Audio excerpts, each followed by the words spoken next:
I punched my ex-fiancé in the face 3 hours after I lost my virginity to his father. Yeah, you heard that right.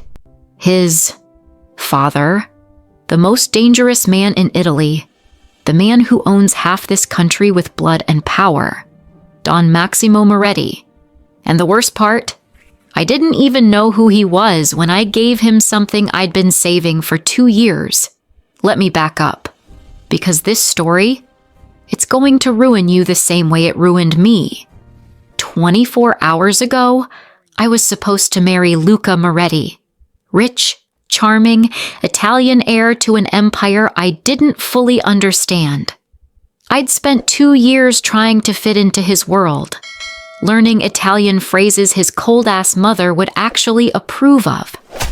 Smiling through dinners where his friends called me exotic, like I was a fucking pet. Waiting.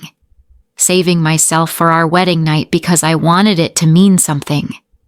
And then I walked into our bridal suite with champagne and hope, ready to surprise him the night before our wedding. And there he was. Balls deep in my maid of honor. Sienna, my best friend since college. The woman who held my hand when his mother called me unsuitable. The woman who helped me pick out my wedding dress while telling me, "Make him wait, girl. If he really loves you, he'll respect that." Guess she didn't respect it either. The champagne bottle slipped from my hands, shattered on the marble floor. They jumped apart like I'd fired a gun. "Julia!" Luca's face went white as the sheets tangled around them. "It's not. This isn't."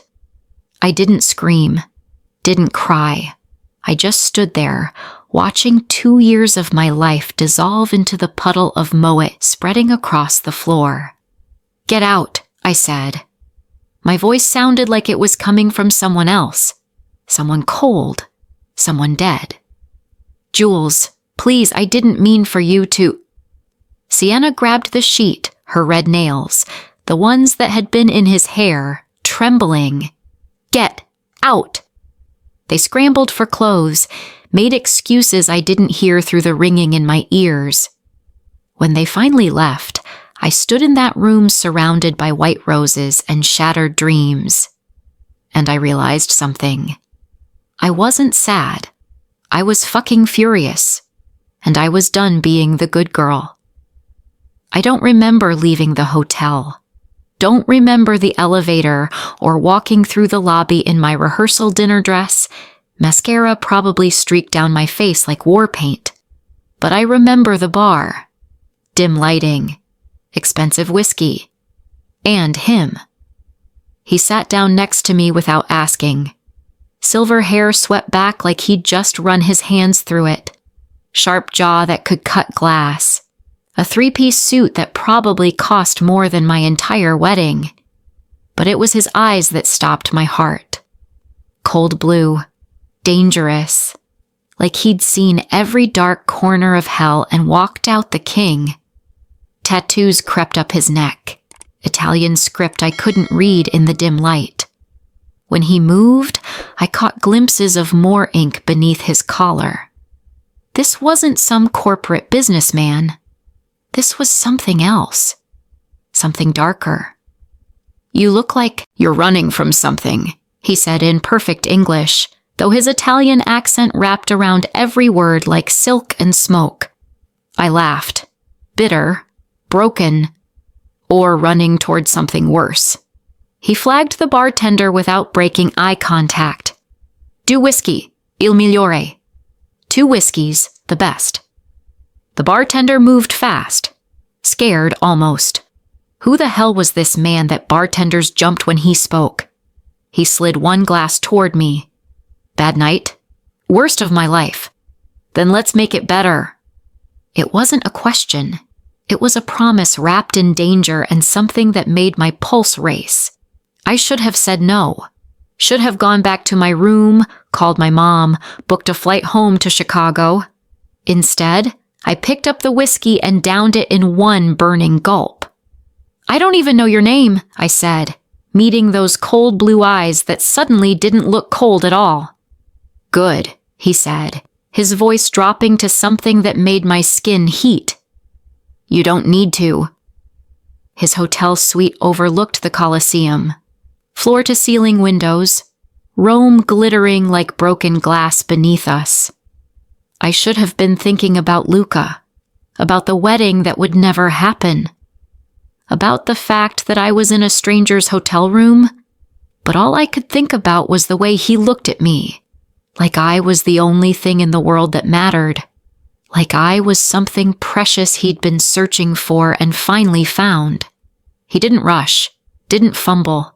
His hands knew exactly where to touch, how to make me forget my own name. When he kissed me, it wasn't gentle. It was consuming, demanding, real. "Sei bellissima," he murmured against my neck, his accent thicker now. "You're beautiful." My hands shook when I reached for his shirt buttons. He caught my wrists, pulled back, studied my face with those sharp, knowing eyes. "Wait." His voice was rough, careful. "Have you done this before?" My breath caught. I couldn't speak, could barely think. He cupped my face, forced me to look at him. "Tell me the truth, Piccola." Piccola, little one.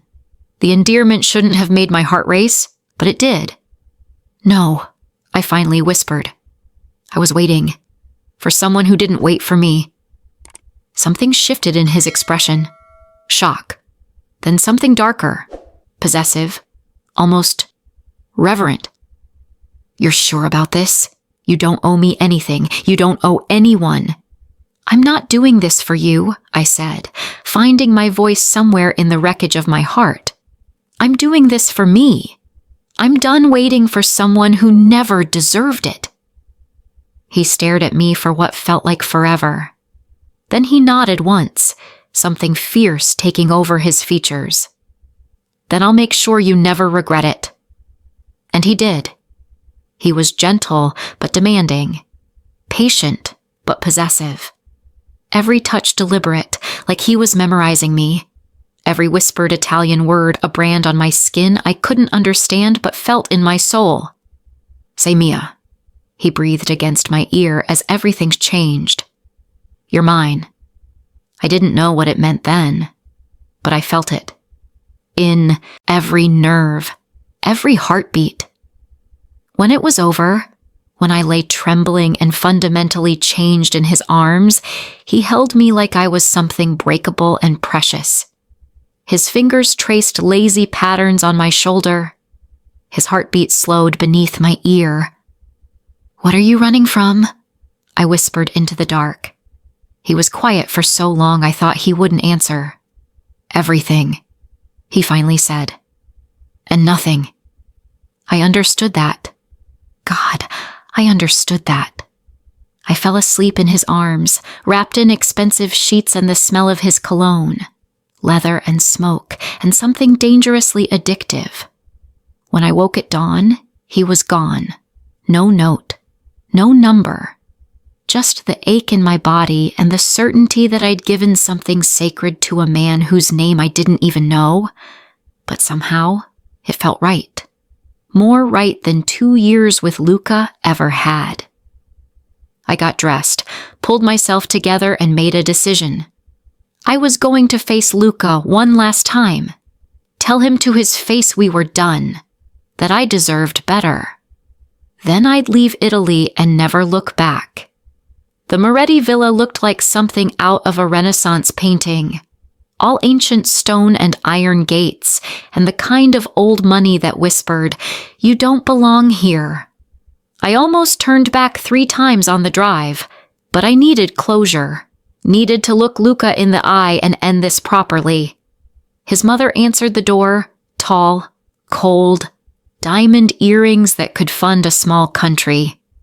Chiara Moretti looked at me like I was something she'd scraped off her Louboutins. "Julia."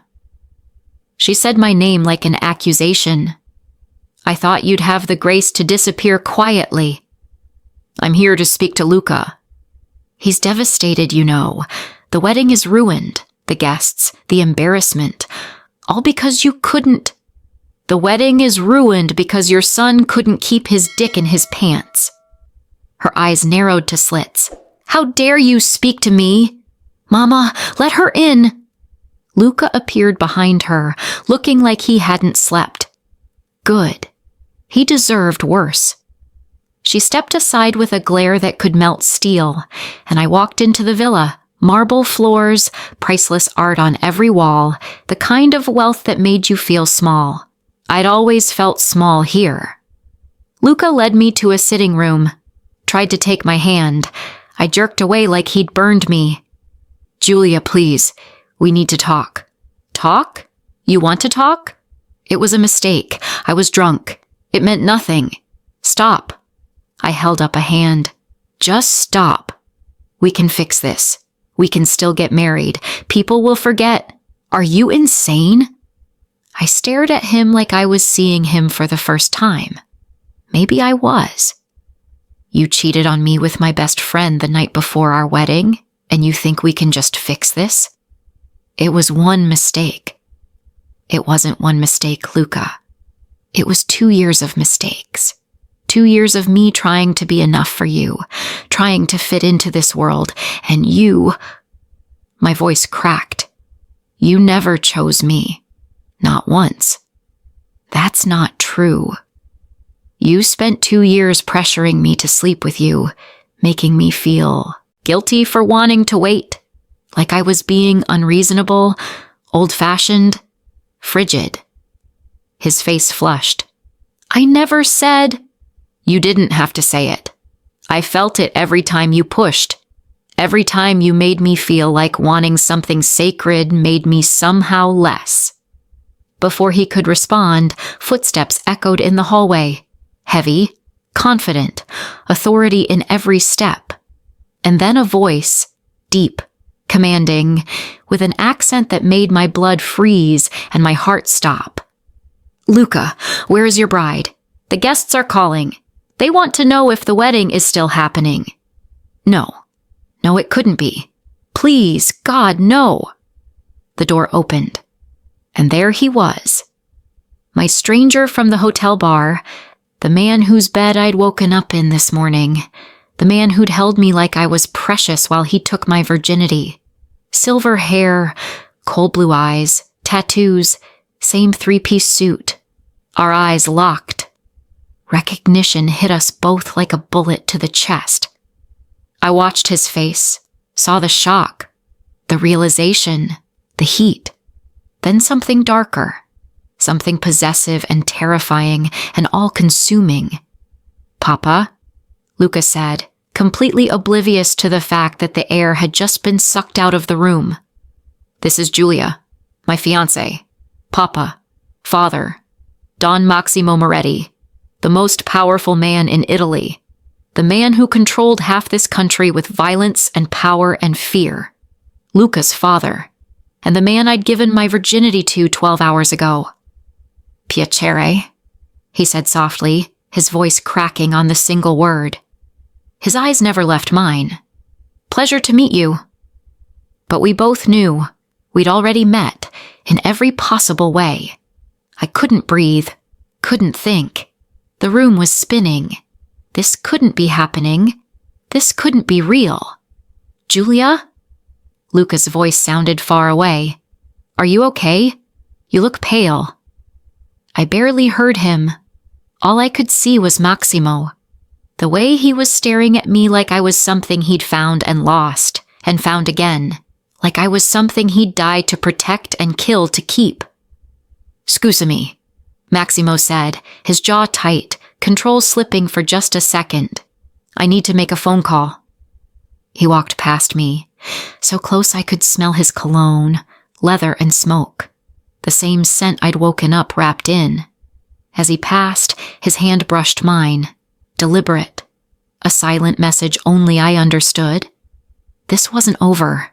This was just beginning, and both of us were fucked. "Julia?" Luca waved a hand in front of my face. "Seriously, what's wrong with you?" I looked at him. This man I'd spent 2 years with. This man who'd pressured me, judged me, cheated on me. And I realized I felt nothing for him. Not anymore. "I need to use the bathroom," I said, my voice steadier than I felt. "It's down the hall." I didn't wait for directions. I walked out, following the hallway, my heels clicking on marble, heart racing so fast I thought I might pass out. I found a bathroom, locked the door, gripped the sink, looked at myself in the mirror. My reflection stared back, mascara slightly smudged, lips still swollen from his kisses, a mark on my neck I hadn't noticed before. "Oh my God," I whispered. "Oh my God, what did I do?" I slept with Luca's father. I gave my virginity to Don Maximo Moretti, the most dangerous man in Italy. And from the way he looked at me, I knew he wasn't going to let this go. He wasn't going to let me go.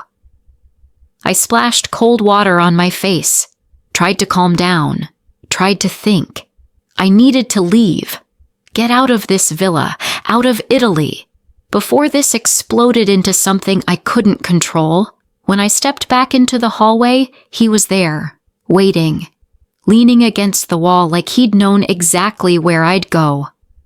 "We need to talk," Maximo said, his voice low and dangerous. "There's nothing to talk about."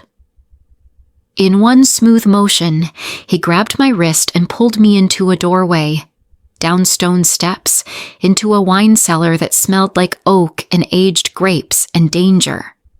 He released me, but only to cage me against the wall with his hands on either side of my head. "That night," he said, his face inches from mine, "you didn't tell me who you were. You didn't tell me who you were. If I had known you were Luca's, would it have stopped you?" His jaw clenched. "No." My breath caught. "That's what I thought," I whispered. "You need to leave Italy, tonight, before my son figures this out. I'm not running. You don't understand what you've done, Piccola. What we've done. Then explain it to me." His eyes blazed. "I took my son's fiancé's virginity the night before their wedding. That's not just betrayal. That's—" He stopped, shook his head. "You need to go before someone gets hurt. Someone already got hurt. Me. When your son fucked my best friend. I know." Something softened in his face. "I know what he did to you, and he'll answer for that. But this—" He gestured between us. "This is dangerous." "Why?" I challenged, something reckless rising in me.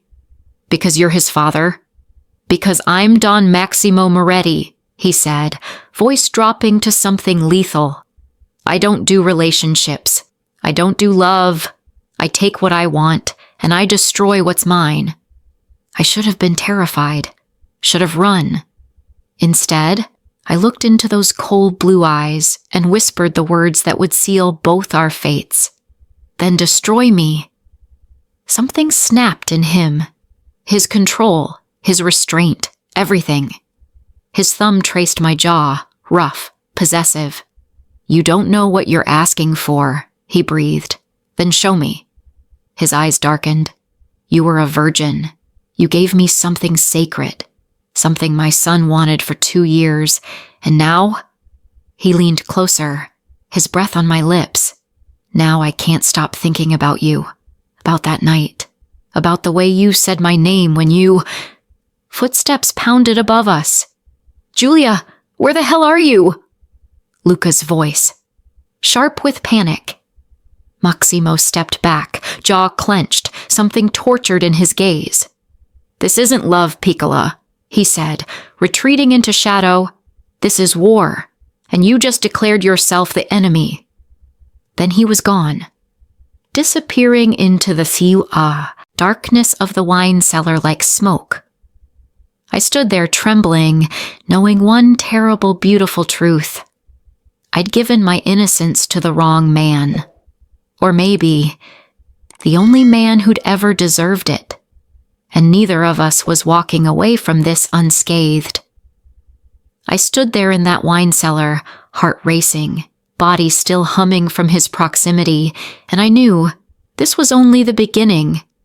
because 3 months later, I'd discover I was pregnant with Don Maximo Moretti's child, his first biological child, his heir.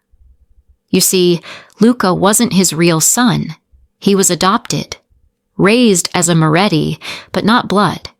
And when Luca found out, when he realized I'd given his father not just my virginity, but the one thing he'd spent his whole life trying to earn the right to, the heir, the legacy, the bloodline, everything exploded. This is the story of how I accidentally fell for the most dangerous man in Italy. How a one-night stand with a stranger turned into an obsession that would tear a family apart and start a war. How I went from rejected fiancé to the mother of the Moretti heir. How Don Maximo Moretti became so dangerously, possessively, violently in love with me that he'd burn his entire empire to the ground to keep me safe. It's messy. It's forbidden. It's deadly.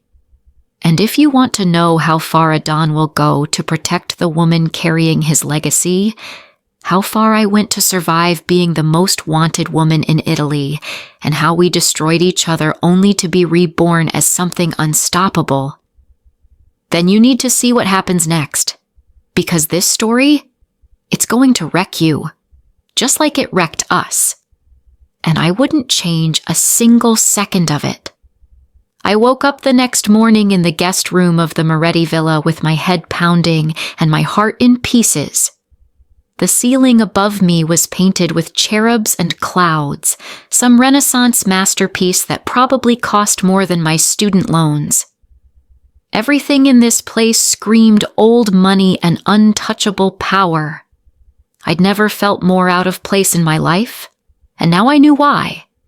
Because I'd slept with the man who owned all of this, the Don, the king of this empire, my ex-fiancé's father. I pressed my palms against my eyes and tried not to scream. What the hell had I done? A knock on the door made me jump. "Julia, are you awake?" It was a woman's voice, cold, authoritative. "Breakfast is in 30 minutes. Luca wants to speak with you." Of course he did. "I'll be down," I called out, my voice hoarse. The footsteps retreated down the hall. I dragged myself out of bed and caught my reflection in the gilded mirror across the room. I looked like I'd been through a war. Hair a mess. Mascara smudged. And there on my neck, a faint mark from his mouth. From Maximo's mouth. I grabbed my makeup bag and covered it. My hand shook the entire time. How was I supposed to sit across from Luca and pretend nothing happened? How was I supposed to look at Maximo without remembering the way he'd touched me, the way he'd whispered in Italian, against my skin, the way he'd made me feel like I was the only thing in the world that mattered? I couldn't do this. I had to leave. I threw my clothes into my suitcase, hands moving fast, heart racing. I'd call a car, go to the airport, get back to Chicago and pretend Rome never happened. But when I opened the door with my suitcase in hand, he was there, Maximo, leaning against the wall across from my room like he'd been waiting. He'd changed into a fresh suit, charcoal gray, perfectly tailored. His silver hair was damp like he'd just showered, and those cold blue eyes were fixed on me with an intensity that made my knees weak. "Running, Piccola." His voice was silk and danger. "I'm leaving. This was a mistake. All of it." "Was it?" He pushed off the wall, moved toward me slowly, predatory. Because from where I'm standing, that night was the only honest thing either of us has done in years. "Stop." I held up a hand. "You're Luca's father. I was supposed to marry him. This is—" "Luca cheated on you," Maximo cut in, his voice hard. "In your bed, with your best friend. He doesn't get to be the victim here. And you think that makes what we did okay?" He stepped closer. So close I could smell his cologne. "I think you gave me something precious. Something you were saving. And I think you don't regret it as much as you want to." My breath caught. Because he was right. I didn't regret it. Not the way I should. I have to go, I whispered. You can't. His hand caught my wrist, gentle but firm. Luca's downstairs. The familia is asking questions. If you run now, it looks suspicious. I don't care how it looks. I care. His eyes burned into mine. Because if they figure out what happened between us, they'll blame you. They'll call you a whore who seduced both father and son. They'll destroy you.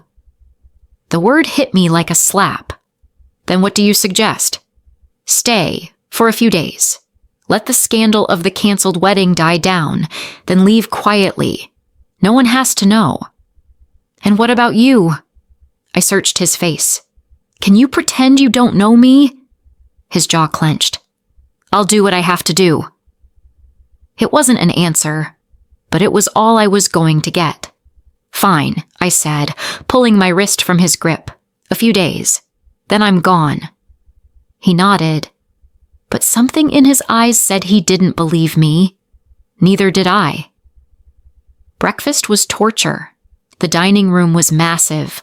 Long table that could seat 20, crystal chandeliers, windows overlooking manicured gardens.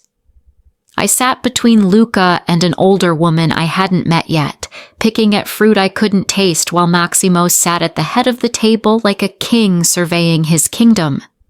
He didn't look at me once. The woman next to me, however, wouldn't stop staring. She was in her mid-50s, elegant in a severe way, perfectly coiffed dark hair with threads of silver, sharp cheekbones, cold brown eyes that assessed me like I was an insect under glass. You must be Julia, she said in accented English. I'm Chiara, Moretti, Maximo's sister. Sister, not mother. That made more sense. Nice to meet you, I said, though nothing about this felt nice. Is it? Her smile didn't reach her eyes. I must say, I'm surprised you're still here. Most women would have the decency to disappear after what happened. Chiara, Maximo's voice cut across the table. A warning. What? She turned to her brother with false innocence. I'm merely observing that the girl has persistence. The girl has a name, I said quietly, and I'm sitting right here. Chiara's eyebrows rose. American directness. How refreshing. She didn't sound like she found it refreshing at all. Tell me, Julia, what exactly are your intentions toward my nephew? I don't have any intentions toward Luca. Good. Luca cut in, his voice sharp. Because we need to talk. About postponing the wedding instead of canceling it entirely. I stared at him. You can't be serious. Julia, I've been thinking, he said, reaching for my hand. I pulled away. Maybe we don't have to cancel everything. Maybe we can work through this. Work through, you fucking Sienna. The words came out harsher than I intended. The table went silent. Even the servants froze. Luca's face flushed red. It wasn't like that. What was it like? I turned to face him fully. Explain to me what it was like when you put your dick inside my best friend the night before you were supposed to marry me. Julia, Chiara gasped, hand flying to her chest. Language. This is a respectable household. No. I stood up, my chair scraping against marble. You know what? I'm done pretending to be the quiet, respectful American girl who doesn't make waves. Your nephew is a cheating bastard. He spent 2 years pressuring me for sex, making me feel guilty for wanting to wait, and then he threw it all away for one night with Sienna. So don't you dare sit there and act like I'm the problem. Chiara's face went pale with fury. How dare you speak about my nephew, about this family in such a manner? You ungrateful— Enough! Maximo's voice cracked like a whip. Everyone turned to look at him. Julia is our guest. She will be treated with respect. Respect? Chiara turned on her brother. She's disrespecting our entire familia with her crude language and accusations. Her accusations are true, Maximo said flatly. Luca cheated. He betrayed her. She owes us nothing. But the scandal, the wedding, is canceled. Maximo finished. Permanently. There will be no reconciliation, no postponement. Luca made his choice. Now we all live with the consequences. Luca was staring at his father with growing suspicion. Why are you defending her? Because someone should, Maximo said simply. There's something going on here. Luca's voice was rising. Between you two, I can feel it. My heart stopped. Don't be ridiculous, Chiara snapped. Your father just met her yesterday.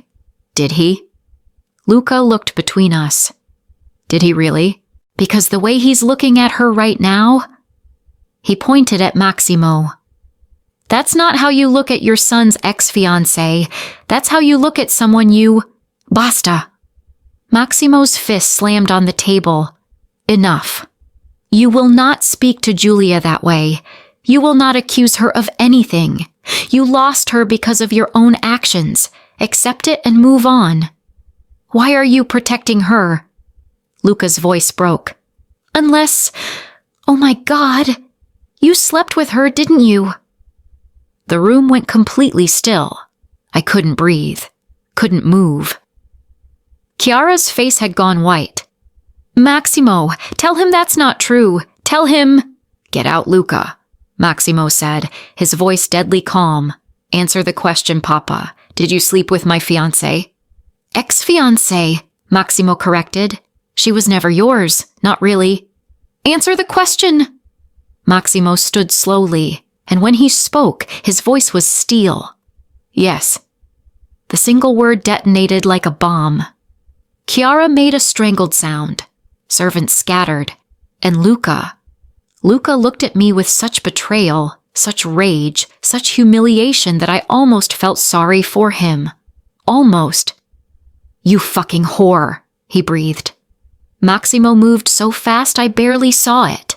1 second he was at the head of the table. The next he had Luca by the throat, slammed against the wall.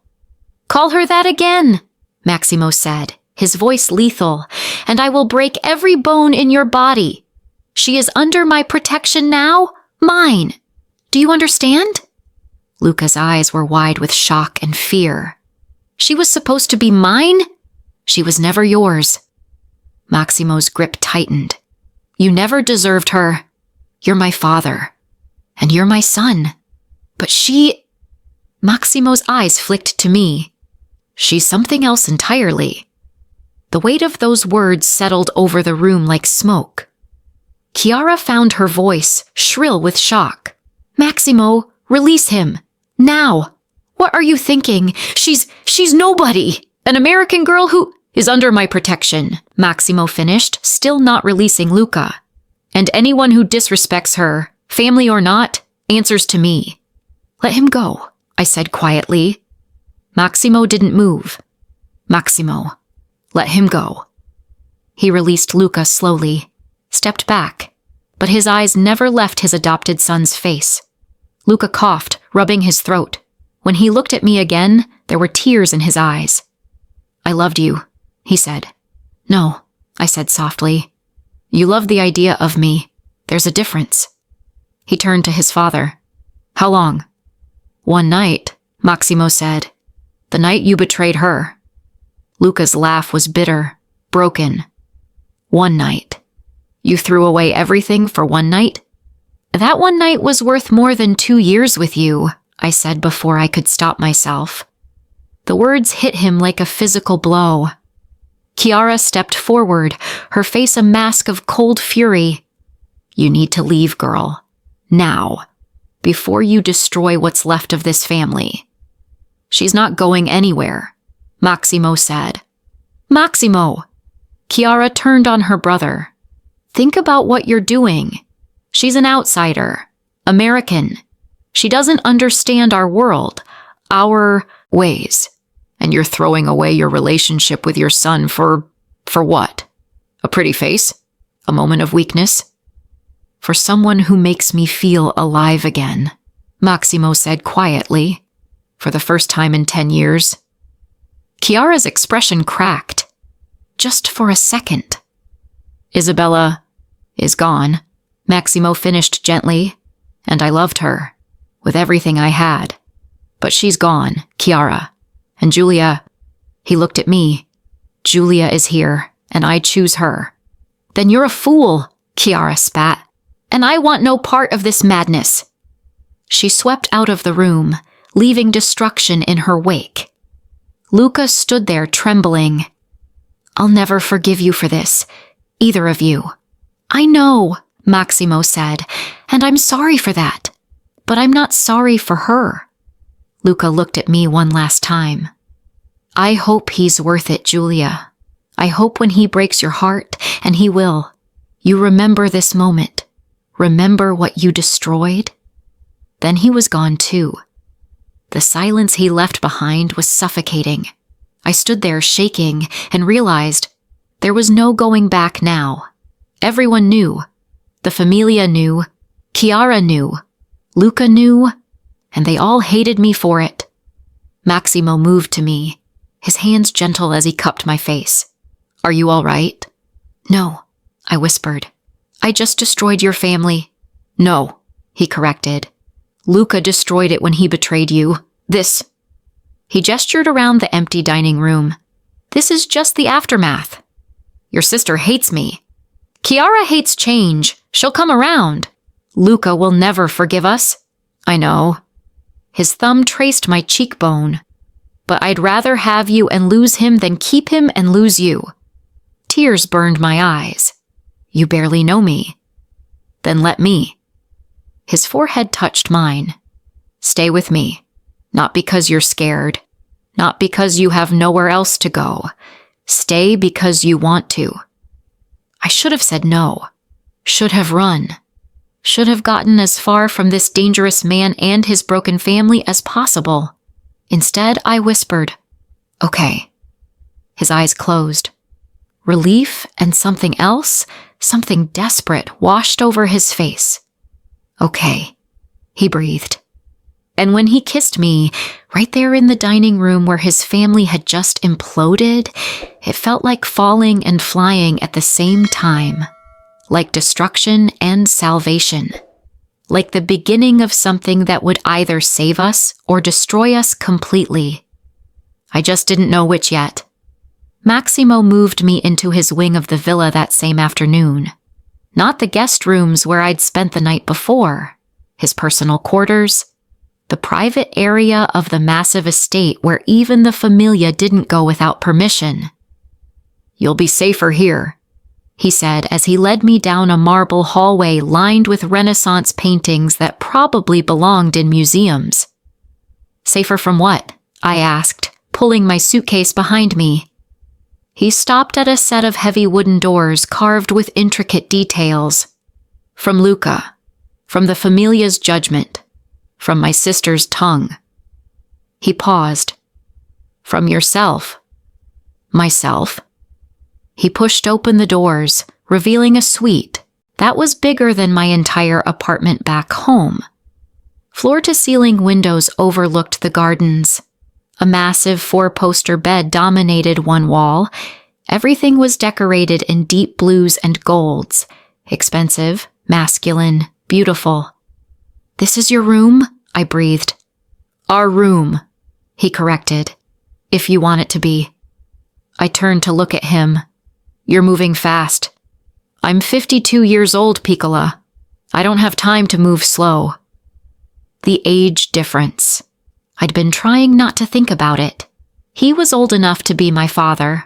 Old enough that people would judge, would whisper, would call me a gold digger or worse. But when I looked at him, at the silver in his hair, the lines around his eyes that spoke of hard years and harder choices, the tattoos that told stories I didn't know yet, I didn't see an old man. I saw the person who'd made me feel more alive in one night than Luca had in 2 years. What are you thinking? He asked, watching me carefully. I'm thinking this is crazy. It is. I'm thinking I should leave. You should. I'm thinking... I moved closer to him. I'm thinking I don't want to. Something fierce and possessive flashed in his eyes. Then don't. Before I could second-guess myself, I kissed him, rose on my toes, fisted my hands in his perfect suit jacket, and pressed my mouth to his. He went still for half a second. Then he took over. His hands cupped my face, angled my head exactly how he wanted it.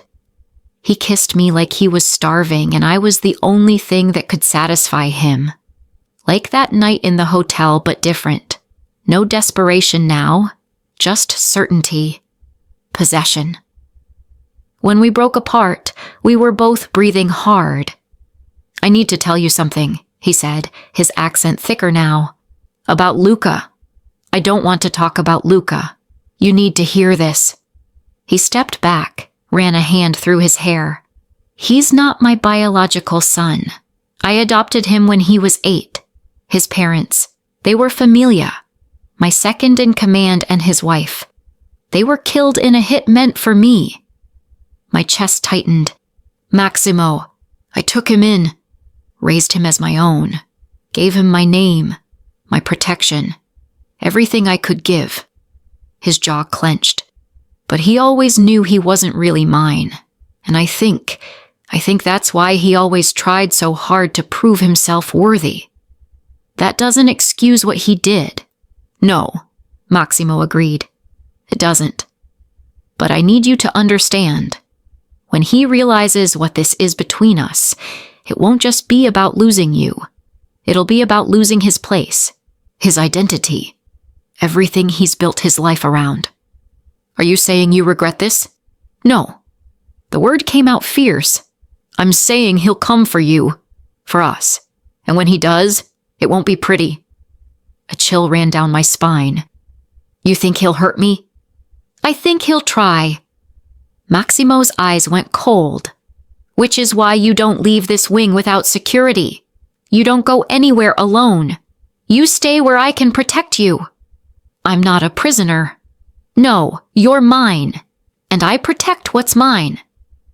There was that word again. Mine.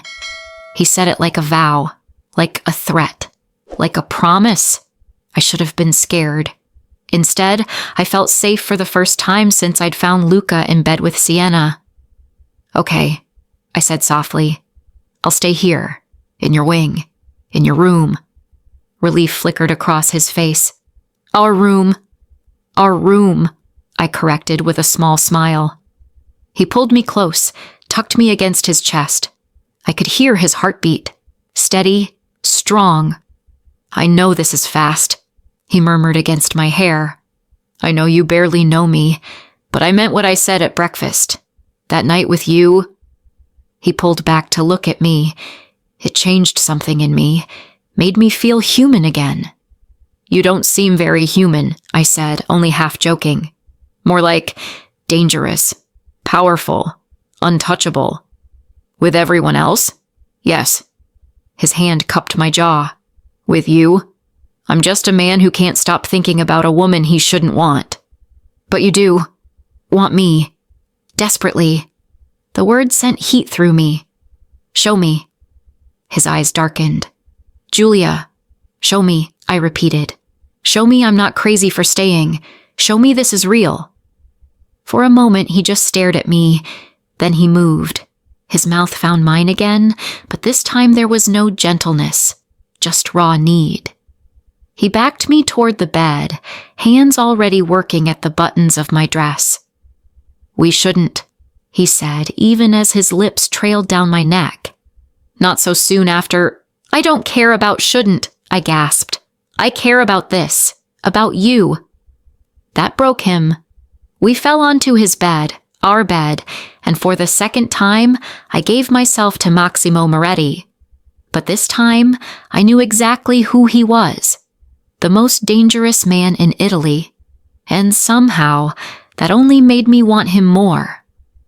Afterward, we lay tangled in silk sheets, my head on his chest, his fingers tracing lazy patterns on my shoulder. Tell me about your wife, I said quietly. His hand stilled. Why? Because I want to know you. The real you, not just the Dawn.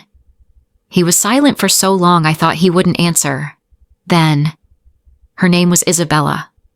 We married young, arranged by our families. I didn't love her at first, but over time, he paused. She became my everything, my partner, my conscience, the only person who could make me laugh. What happened to her? Cancer, aggressive. She fought for 3 years. I used every resource I had, every doctor, every treatment, every experimental drug. Nothing worked. His voice went flat. She died in this bed, in my arms, 10 years ago. Tears burned my eyes. I'm sorry. We never had children. She couldn't. And I thought I'd made peace with that. Adopted Luca, built my empire, focused on power instead of family. He tilted my chin up so I had to meet his eyes. Then you walked into that hotel bar. Broken. Beautiful. Reckless. And something in me woke up. I'm not her, I whispered. I can't replace. I don't want you to replace her. His thumb traced my bottom lip. I want you to be you, fierce, stubborn, real. I'm scared. I admitted. Of this. Of you. Of what happens next. Good, he said, because I'm terrified too. That surprised me. You? Terrified? Of losing you. Of failing to protect you. Of... He stopped. Shook his head. Of what? Of loving you, he said quietly, and having it destroy us both. My heart stopped. You love me? I don't know, he admitted. It's too soon to call it love. But it's something. Something I haven't felt in 10 years. And it terrifies me more than any enemy I've ever faced. I didn't know what to say to that, so I just kissed him. Soft, sweet. A promise I wasn't sure I could keep. We stayed like that, wrapped around each other, skin to skin, hearts beating in sync, until the sun started to set outside the windows. Then his phone rang. He checked it, frowned. I need to take this. Everything okay? Business. He kissed my forehead, got out of bed, grabbed his pants. Stay here. I'll be back soon. I watched him leave, all controlled power and dangerous grace, and tried to ignore the knot forming in my stomach. I was in too deep. I barely knew this man, didn't understand his world, had no idea what being his really meant, but I couldn't seem to walk away. An hour later, Maximo still hadn't returned. I got dressed, wandered through his private wing, trying to understand the man who'd turned my life upside down in less than 48 hours. His office was exactly what I expected. Massive desk, leather chairs, walls lined with books. But what caught my attention was the photo on his desk. A younger Maximo with a beautiful Italian woman, Isabella. She was laughing at something off camera, and he was looking at her like she hung the moon. The way he'd looked at me that night in the hotel, guilt twisted in my chest. Was I just a replacement? A way for him to feel alive again? She was beautiful. I spun around. Chiara stood in the doorway, her face cold. I didn't hear you come in, I said. Clearly. She moved into the room like she owned it. That's Isabella, Maximo's late wife, the love of his life. I know who she is. Do you? Chiara picked up the photo, studied it with something like grief. Do you know how much he loved her? How he nearly destroyed himself when she died? How he swore he'd never let anyone else in? Why are you telling me this? Because you need to understand something, girl. She set the photo down, turned those cold eyes on me. You're not special. You're not the first woman who's tried to take her place, and you won't be the last. I'm not trying to... You're a distraction, she cut in. A pretty distraction, I'll give you that. But that's all you are. Once Maximo gets bored, once the novelty wears off, you'll be gone, and Luca... Her voice cracked. My nephew will still be broken because of you. Your nephew broke himself when he cheated on me. He made a mistake. He made a choice, I corrected. And so did I. I chose to walk away. I chose to move on. I stopped. Took a breath. I chose Maximo. Chiara's laugh was bitter. You think you chose him? Oh, you foolish girl. He chose you. And when Maximo Moretti chooses something, he takes it, possesses it, consumes it. That's who my brother is. That's what he does. You're wrong. Am I? She moved closer. Let me tell you what will happen. He'll shower you with gifts, protection, passion. He'll make you feel like the center of his world. And then, when you're completely his, when you've given up everything for him, he'll realize you're not Isabella. You'll never be Isabella. And he'll break you the way he breaks everything he touches.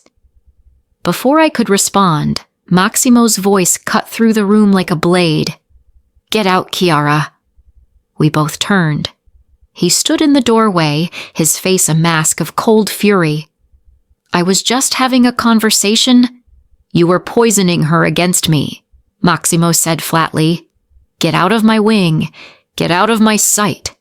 And if you ever speak to Julia like that again, you'll find yourself looking for a new home. Chiara's face went white. You wouldn't dare. I'm your sister, and she's mine.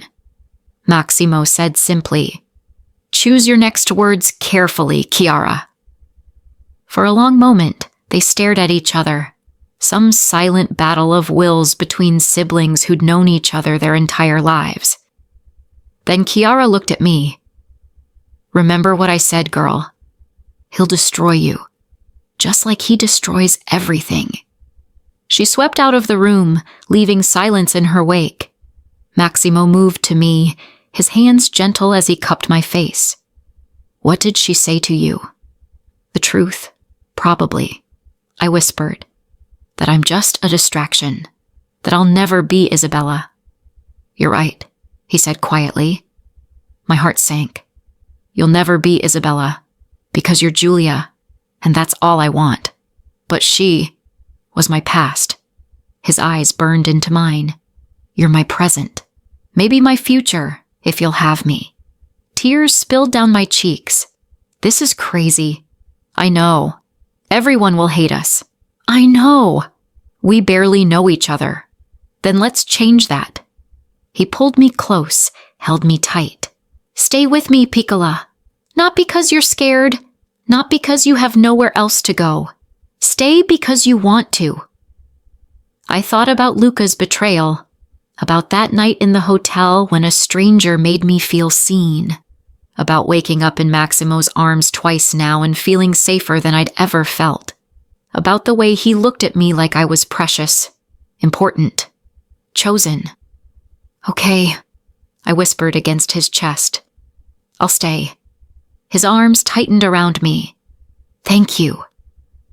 We stood like that, wrapped around each other, holding on like the world was trying to tear us apart, until night fell over Rome. And somewhere in the villa, I knew Luca was watching, plotting, waiting, and Chiara was probably already planning how to separate us.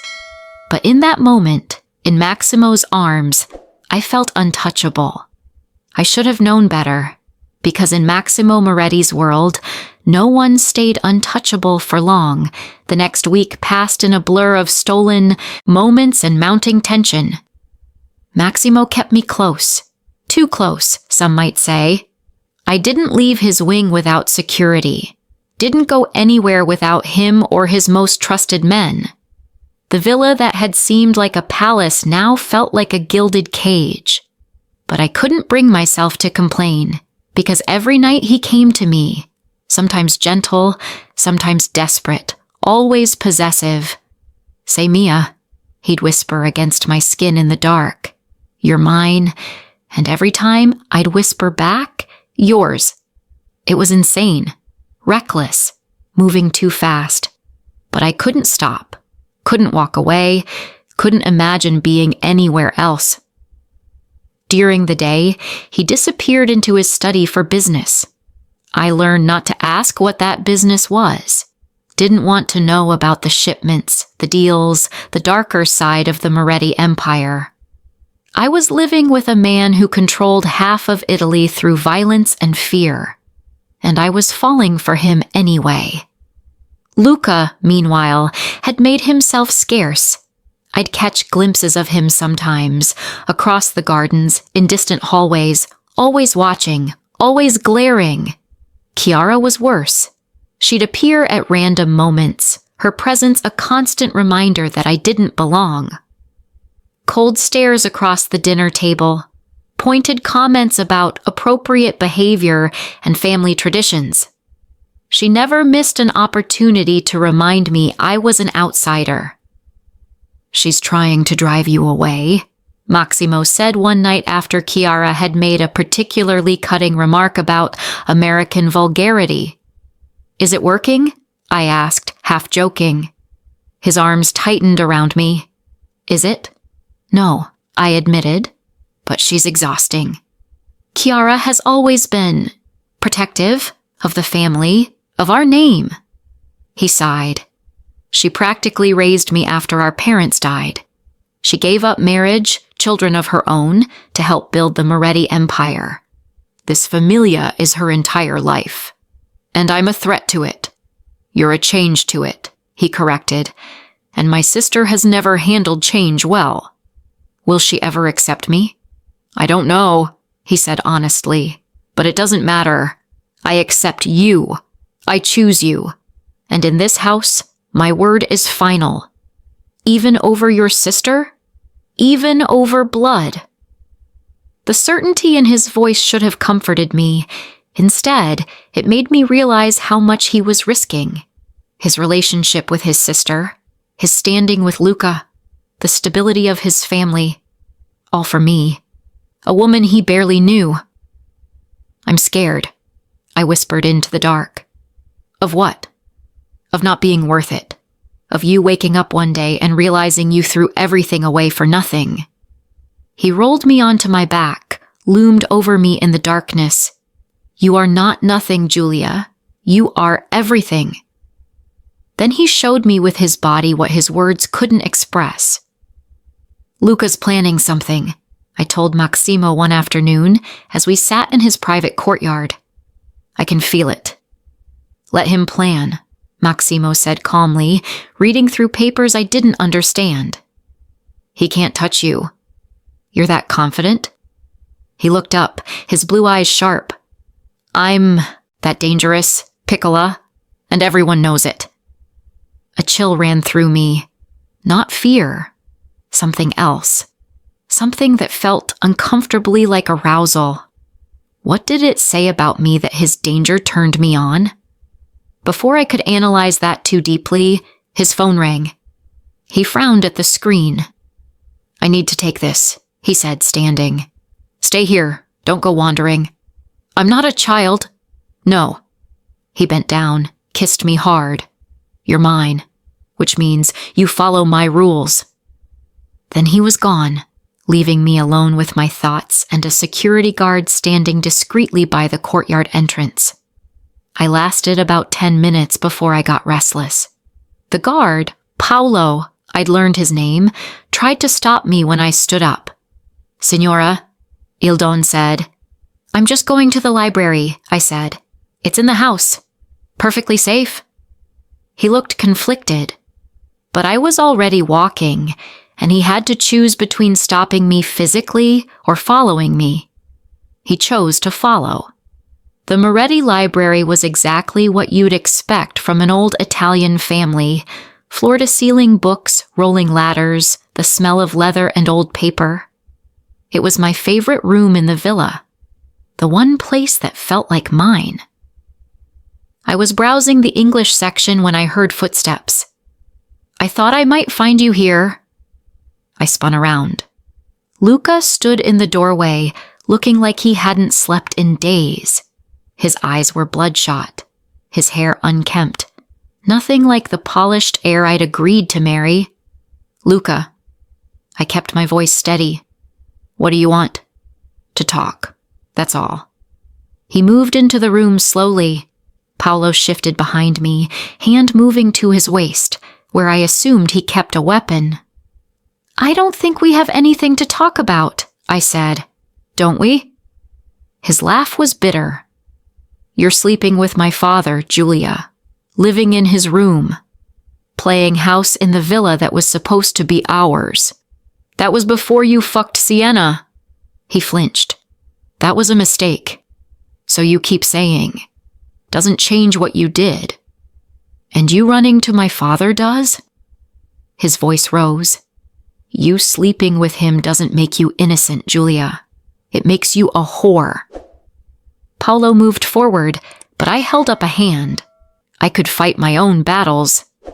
I didn't run to your father, I said coldly. I didn't even know who he was when I stopped. That's none of your business. When you what?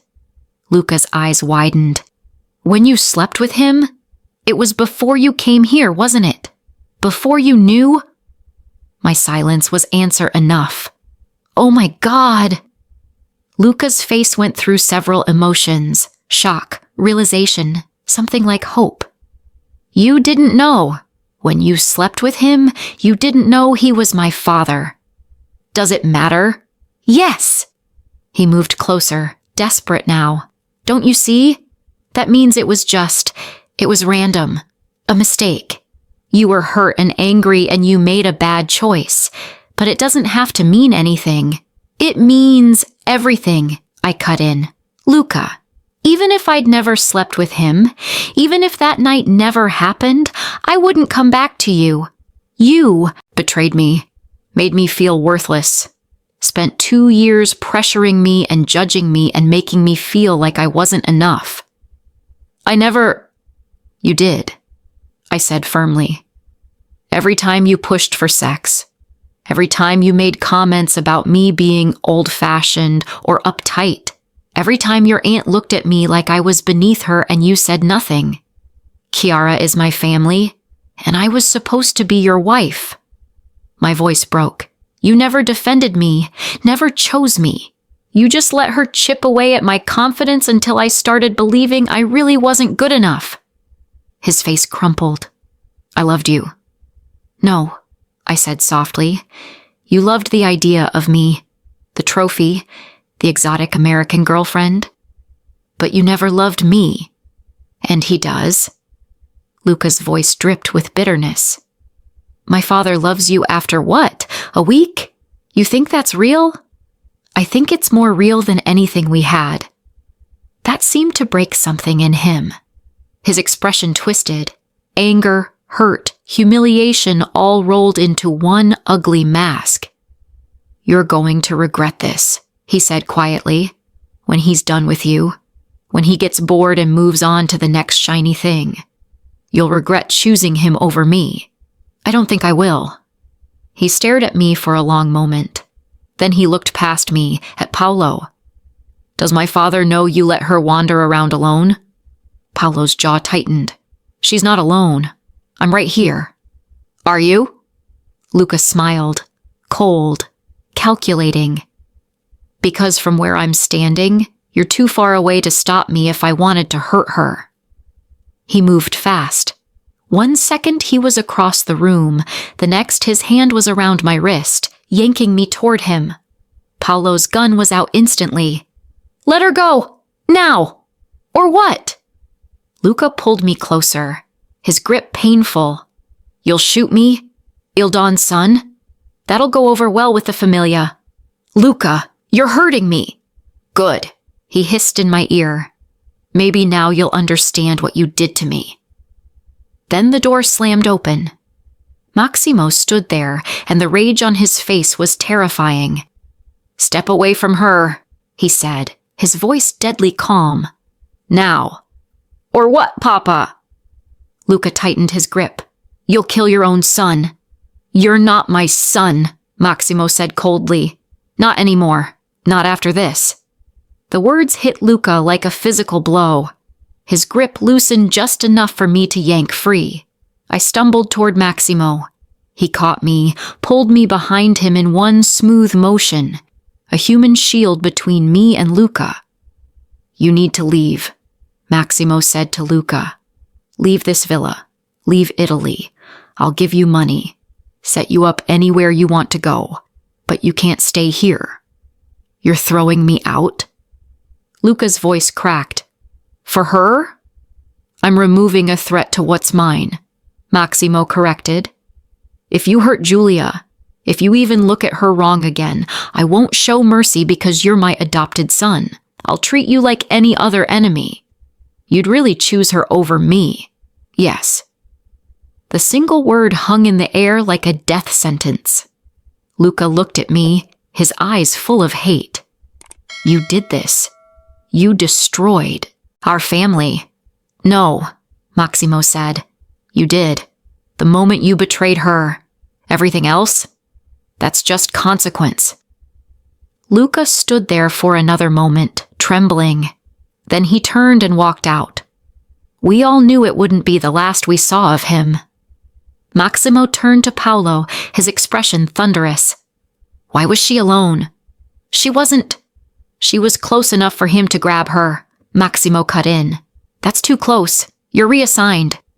Don Maximo, please. Out. Paolo left, head bowed. Then Maximo turned to me. His hands cupped my face, urgent, searching. Did he hurt you? I'm fine. Did he hurt you? I looked into those blue eyes blazing with fury and something else, fear. He'd been afraid for me. My wrist, I admitted. But it's not bad. He grabbed my wrist gently, examined it, already bruising. His jaw clenched so hard I heard his teeth grind. I should kill him, he said quietly. I should hunt him down and make him regret putting his hands on you. But you won't. No. He pulled me against his chest, held me tight. Because you wouldn't want me to. Because despite everything, some part of you still has mercy. And you don't? Not anymore. He pressed his lips to my forehead. Not when it comes to you. You're my line, Giulia. The thing I'll destroy the world to protect. It should have scared me. Should have made me run. Instead, I felt safer than I'd ever felt in my life. Take me upstairs, I whispered. I need you. He swept me up in his arms like I weighed nothing, carried me through the villa, ignoring the stares from familia members and servants alike. When we reached his room, our room, he locked the door and made love to me like he was trying to erase every touch, every word, every threat Luca had made. Mine, he growled against my skin. Say it. Yours, I gasped.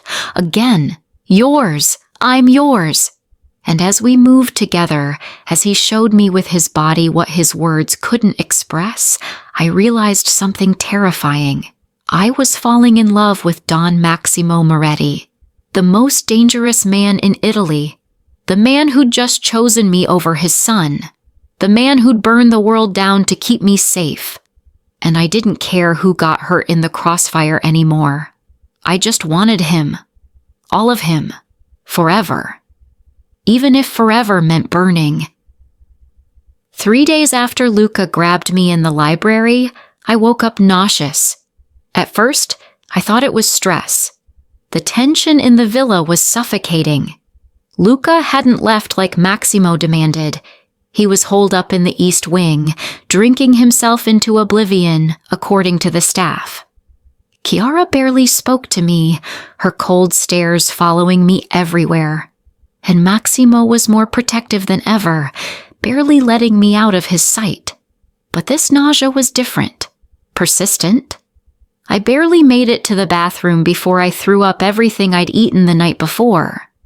Maximo was there instantly, pulling my braids back, his hand steady on my spine. How long has this been happening? His voice was tight with concern. First, time, I gasped, wiping my mouth. I think I just ate something. When was your last period? I froze, looked up at him. What? Your last period, Giulia. When was it? My mind raced backwards. The wedding was supposed to be, and before that? Oh God. I don't know. 6 weeks? Maybe 7? The silence that followed was deafening. We need to get you a test, Maximo said quietly. It's probably just stress. The canceled wedding, moving here, everything with Luca. Or you're pregnant. His eyes met mine, and I saw something there I couldn't name. Hope? Fear? Both? That's impossible. I stopped. Because it wasn't impossible. That first night in the hotel, we hadn't used protection. I'd been too heartbroken, too reckless. And he'd been... God, what had he been thinking? I'll have my doctor come to the villa, Maximo said, already reaching for his phone. No. I grabbed his wrist. If your doctor comes here, everyone will know. Chiara, Luca, the entire familia. Then we go to him. Privately. An hour later, we were in an unmarked car headed into Rome. 2 security guards trailing us in a separate vehicle. Maximo held my hand the entire drive, his thumb tracing circles on my palm. If you are, he said quietly, pregnant, would you? He stopped. Started again. What would you want to do? I looked at him. Really looked at him. This dangerous, powerful man who'd turned my world upside down. Who'd chosen me over his son. Who held me every night like I was something precious. I don't know, I admitted. This is crazy, Maximo. We barely know each other. Your family hates me. Luca wants me dead. And now I might be carrying... I couldn't finish. My child, he said softly. You might be carrying my child. The way he said it, with such careful reverence, made my heart clench. Would you want that? I asked. A baby? With me? His hand tightened on mine. I never thought I'd have a biological child. Isabella couldn't. And after she died, I made peace with that. Built my empire instead of a family. He turned to look at me. But with you? Yes, Piccola. I would want that. Very much. Tears burned my eyes. Even though everyone will hate us more? Even though it'll make everything harder? Especially then, he said fiercely. Because it would be ours. Blood of my blood. And no one, not Luca, not Chiara, not the entire fucking familia, could take that away from us. The doctor's office was in a nondescript building, clearly set up for privacy. The doctor himself, an older man with kind eyes, greeted Maximo with the deference of someone who knew exactly who he was dealing with. Don Moretti, how can I help you today? My companion needs a pregnancy test and discretion. The doctor's eyes flicked to me, then back to Maximo. Of course.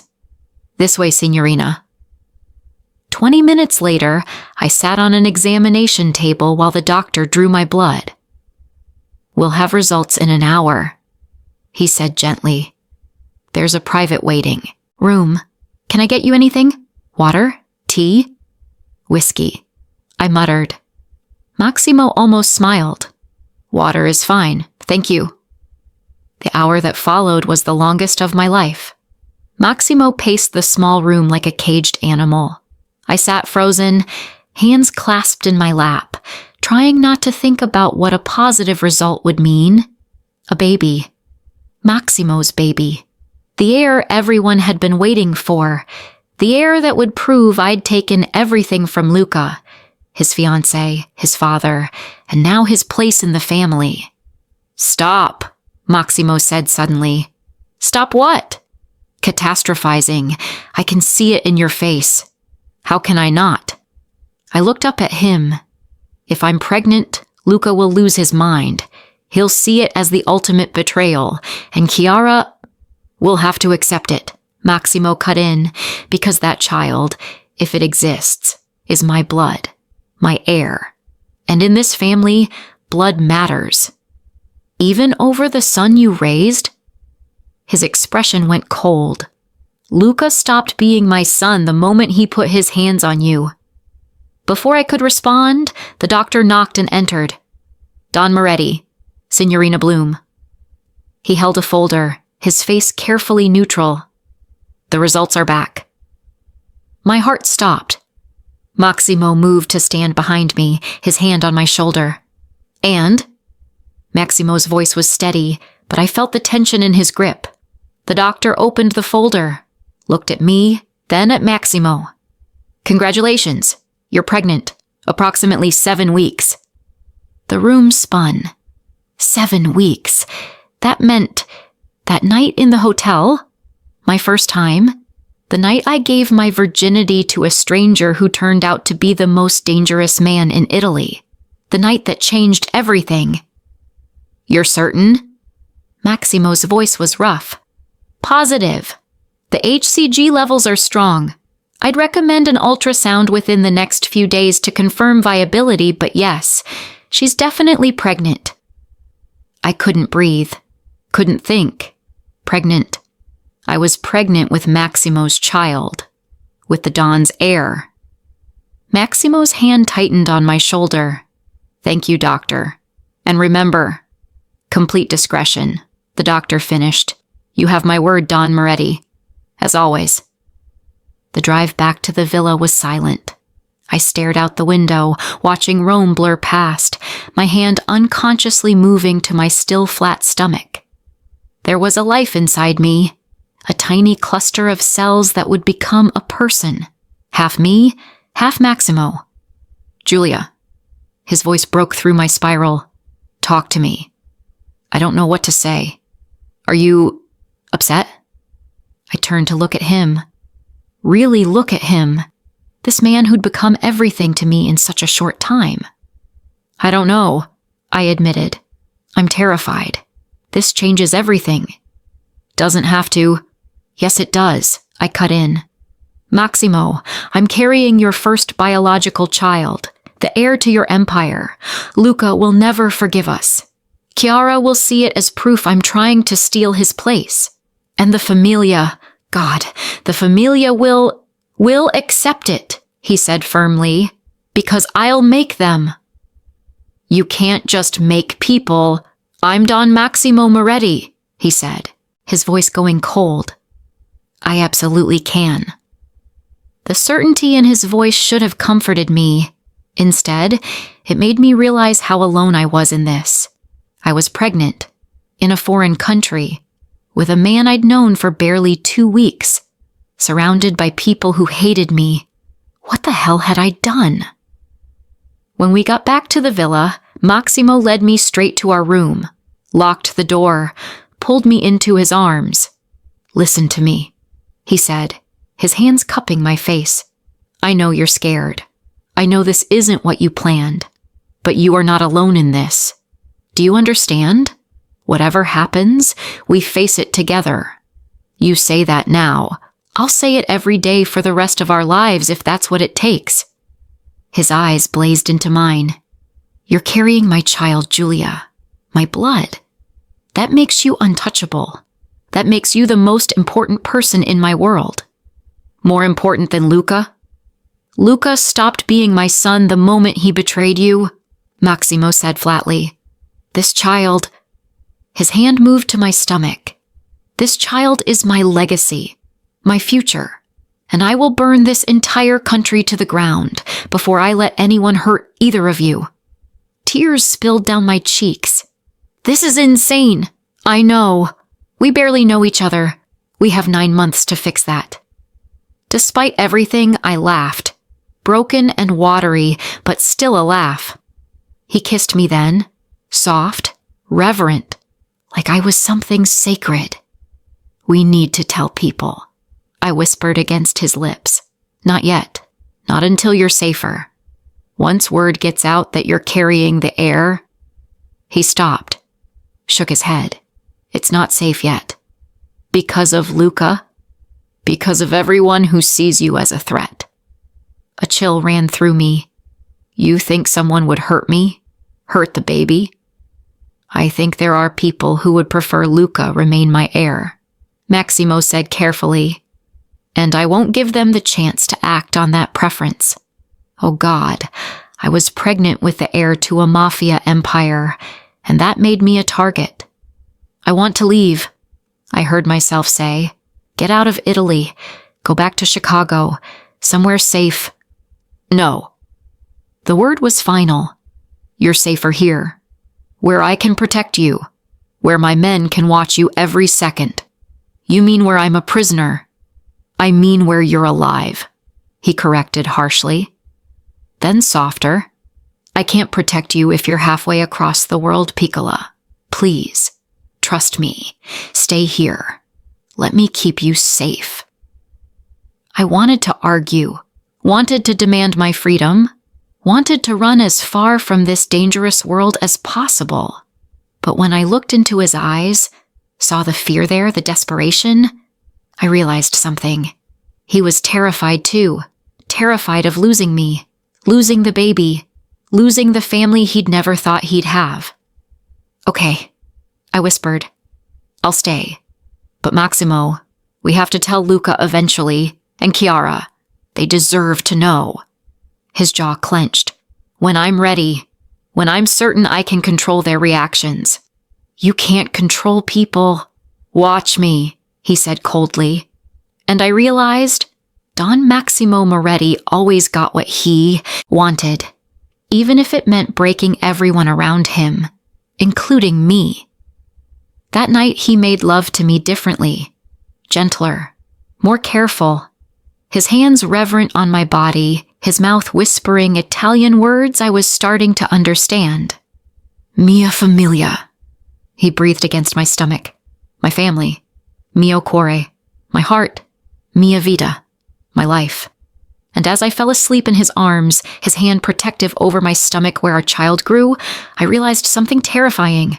I loved him. Completely, desperately, irrevocably. I loved Don Maximo Moretti, and that love was going to destroy us all. For 2 weeks, we kept the secret. 2 weeks of Maximo hovering over me like I was made of glass. 2 weeks of sneaking prenatal vitamins the doctor had prescribed. 2 weeks of morning sickness I had to hide from the entire household. 2 weeks of living in fear that someone would find out before we were ready. But secrets in the Moretti villa had a way of surfacing. It started with Chiara. I was in the villa's kitchen, my favorite place because the staff were kind and didn't ask questions, making myself ginger tea for the nausea. It was early, barely dawn. I thought I was alone. You're up early. I jumped, nearly dropping the mug. Chiara stood in the doorway, wrapped in an elegant robe, her expression unreadable. Couldn't sleep, I said, trying to keep my voice steady. Interesting. She moved into the kitchen, her eyes sharp. You've been having trouble sleeping quite often lately, and looking pale, and running to the bathroom at odd hours. My heart raced.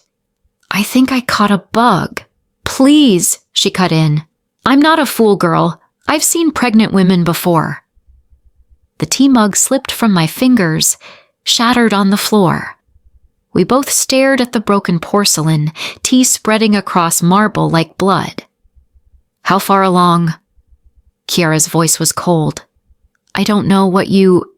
Don't lie to me. She stepped closer, her face a mask of fury. You're pregnant with my brother's child, aren't you? I couldn't speak, couldn't move. Oh my God. Her hand flew to her mouth. You are. You're carrying his child, his heir. Chiara, please. Does Luca know? Her eyes blazed. Does my nephew know that you're pregnant with his father's baby? No. No one knows except Maximo. She laughed, bitter and broken. Of course he knows. That's why he's been so protective lately. Why he won't let you out of his sight. He's protecting his precious heir. It's not like that, isn't it? She moved closer, her voice dropping to something dangerous. Tell me, Julia, did you plan this?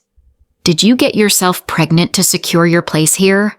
To make sure my brother could never send you away? That's not... I didn't... Because it's brilliant, really. She continued like I hadn't spoken. You couldn't keep Luca, so you trapped his father instead. And now with a baby on the way, Maximo's first biological child, you've guaranteed yourself a place in this family. In his bed. In his will. You're wrong, I said, finding my voice. I didn't plan any of this. That first night, I didn't even know who he was. And when I found out I was pregnant, I was terrified. I still am. Terrified? She scoffed. You look pretty comfortable to me, living in my brother's room, wearing expensive clothes, being protected by his men. You're terrified all the way to the bank, aren't you? Fuck you. The words came out before I could stop them. You don't know anything about me, about what I've been through. I came to Italy to marry a man I thought loved me, and he betrayed me. I slept with a stranger to forget the pain, and that stranger turned out to be Luca's father. None of this was planned. None of this was wanted. But here we are. And here you'll stay, Chiara said coldly, because my brother will never let you leave now. Not with his child in your belly. You're trapped here, girl. Just like me. The parallel hit me like a slap. What do you mean, like you? I gave up everything for this family, she said, her voice cracking. Marriage, children of my own, a life outside these walls. I raised Luca after his parents died, helped my brother build his empire, sacrificed everything because family is supposed to matter. She looked at me with something like hate. And then you walk in and destroy it all. Take my brother, take my nephew's place. And now you're giving him the one thing he never had with Isabella, a child, his blood. I didn't ask for any of this, but you took it anyway, she cut in. And now we all have to live with the consequences. She turned to leave, then stopped, looked back.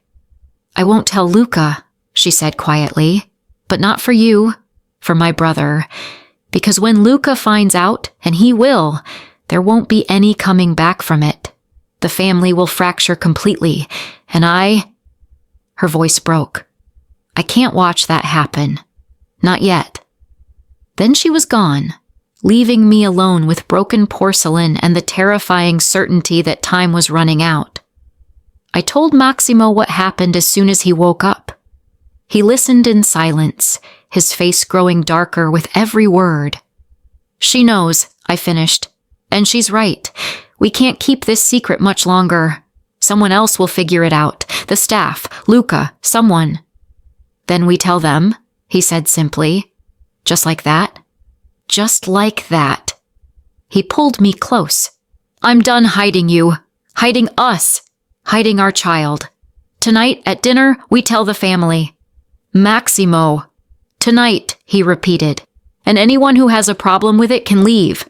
This is my house, my familia, my child, and I'm done apologizing for choosing you. That evening, dinner was tense from the start. Luca actually showed up, the first time in 2 weeks. He looked terrible, thinner, pale, his eyes bloodshot from too much alcohol and not enough sleep. Chiara sat stiff and silent, her face a mask. The extended familia members who lived in the villa, cousins, business associates, people I barely knew, filled the rest of the table. Maximo sat at the head as always. I sat at his right. His hand found mine under the table. I have an announcement, Maximo said once everyone had been served. The table went quiet. Julia and I are expecting a child. The silence that followed was deafening. Then chaos. What? Luca shot to his feet, his chair clattering backward. You're pregnant? Sit down, Luca, Maximo said coldly. Pregnant with your child? Luca's voice was rising, breaking. After 2 fucking weeks? We've been together longer than... Bullshit! Luca slammed his hands on the table. You slept with her before she even came to this villa, didn't you? That's why you were so quick to defend her. Why you chose her over me, because you'd already fucked her. Watch your mouth, Maximo warned. Or what? You'll throw me out? Oh wait, you already did that. Luca's laugh was manic. Tell me, Papa, when exactly did you fuck my fiancé? Before or after she walked in on me with Sienna? The entire table was staring now. Servants frozen in doorways, family members with their mouths hanging open. The night you betrayed her, Maximo said clearly. She left your suite heartbroken, went to a hotel bar. We met. We didn't know who each other was. And yes, that night, we were together. You took her virginity, Luca breathed, and I watched him piece it together. She'd been saving it for me for 2 years. 2 years. And you took it in one night. A stranger, a man old enough to be her father. You took what was mine. She was never yours.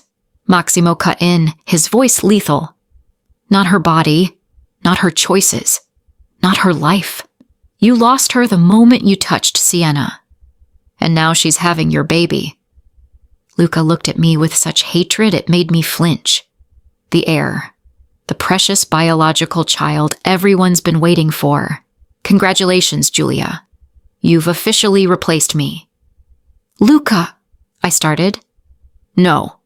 He cut me off. You don't get to speak. You destroyed this family. You came here and seduced my father, and now you're pushing me out of my own home. I hope you're happy. This is still your home, Maximo said, though his voice had no warmth. If you choose to stay. Stay? Luca's voice cracked. And watch you play house with her? Watch her give birth to the child that should have been mine? Watch you choose your real blood over the son you adopted? He shook his head. No, I won't do it. I won't watch you replace me. No one is replacing you. Liar! Luca grabbed his wine glass and hurled it. It shattered against the wall inches from my head. Maximo was up instantly, gun drawn, pointed at Luca. The entire room froze. You just threatened my child, Maximo said, his voice dead calm. Get out, now, before I do something we'll both regret. Luca stared at the gun, at his father, then at me. You're really going to shoot me? Your own son? You're not my son, Maximo said flatly. Not anymore. You're a threat, and I eliminate threats. For a long moment, Luca just stood there. Then he laughed, broken and bitter and wrong. You're right. I'm not your son. I never was. I was just a consolation prize when Isabella couldn't give you children. He looked at me. I hope that baby destroys you the way you destroyed me. Then he walked out. This time, I knew he wouldn't be back. The rest of the dinner was eaten in suffocating silence. One by one, familia members excused themselves until only Maximo, Chiara, and I remained. Well, Chiara finally said, I hope you're happy. You've officially torn this family apart.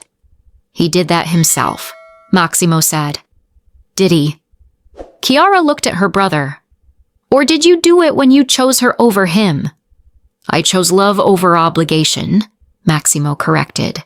For the first time in my life, I chose what I wanted over what the family expected. And I'd do it again. Even knowing what it cost you? Even then. Chiara stood slowly. Then I have nothing left to say to you. She walked out, leaving us alone in the wreckage. Maximo turned to me, his face carefully blank. Are you all right? No, I whispered. Luca almost hit me with that glass. He could have the baby. I would have killed him, Maximo said simply. If that glass had touched you, if he'd hurt our child, I would have put a bullet in his head. The certainty in his voice should have horrified me. Instead, it made me feel safe. Come, he said, pulling me up. You need to rest. This stress isn't good for you or the baby. As we walked back to our room, his hand protective on the small of my back, I realized something. We'd just declared war on Maximo's entire family, and there was no going back. 3 months into my pregnancy, everything changed. My body was changing. Small bumps starting to show, breasts tender, skin glowing despite the stress. Maximo was obsessed. His hands were constantly on my stomach, talking to the baby in Italian, making plans for nurseries and security and everything a Don would do for his heir. But outside our room, the villa was fracturing. Luca had officially moved out, taken his money and disappeared. No one knew where. Maximo's men had tried to track him, but he'd gone dark. "He'll surface eventually," Maximo said one night as we lay in bed. "And when he does, we'll know." "You're having him followed?" "I'm making sure he's not planning something stupid." "Like what?" Maximo's jaw clenched. "Like revenge." The word hung between us like a threat. Chiara had stopped speaking to both of us entirely. She'd moved to the opposite wing of the villa, took her meals separately, avoided us like we carried plague. "She'll come around," Maximo kept saying. But he didn't sound convinced. The rest of the familia was divided. Some, mostly the older members who valued blood above all, were thrilled about the heir. They fawned over me, brought gifts, asked about baby names. Others, Luca's supporters, those who'd bet on him inheriting everything, glared daggers whenever I passed. I was trapped in a golden cage, pregnant and paranoid, waiting for something terrible to happen. I didn't have to wait long. It started with a phone call that woke us at 3 a.m. Maximo answered, his voice sharp. "What?" I watched his face go from annoyed to alert to furious in seconds. "When? How many? And you're certain it was him?" A pause. "Lock it down. Now. No one in or out without my approval." He hung up, sat there in the dark, jaw clenched. "Maximo? What's wrong?" "Luca." His voice was cold. "He just hit one of our warehouses, burned it to the ground. 3 million euros worth of merchandise gone." My blood went cold. "Why would he?" "Because he can't hurt me directly, so he's going after my business, my money, my reputation." He turned to look at me. "He's declaring war." "Oh God." "It gets worse." His hand moved to my stomach. He left a message, spray painted on the wall before he set the fire. What did it say? "The bastard heir will burn, too." I couldn't breathe. "He's threatening the baby. He's threatening everything I love," Maximo corrected, his voice going lethal. "And that's a mistake he'll only make once." He got up, started dressing. Black suit, black shirt, a gun holstered at his side. "Where are you going?" "To handle this."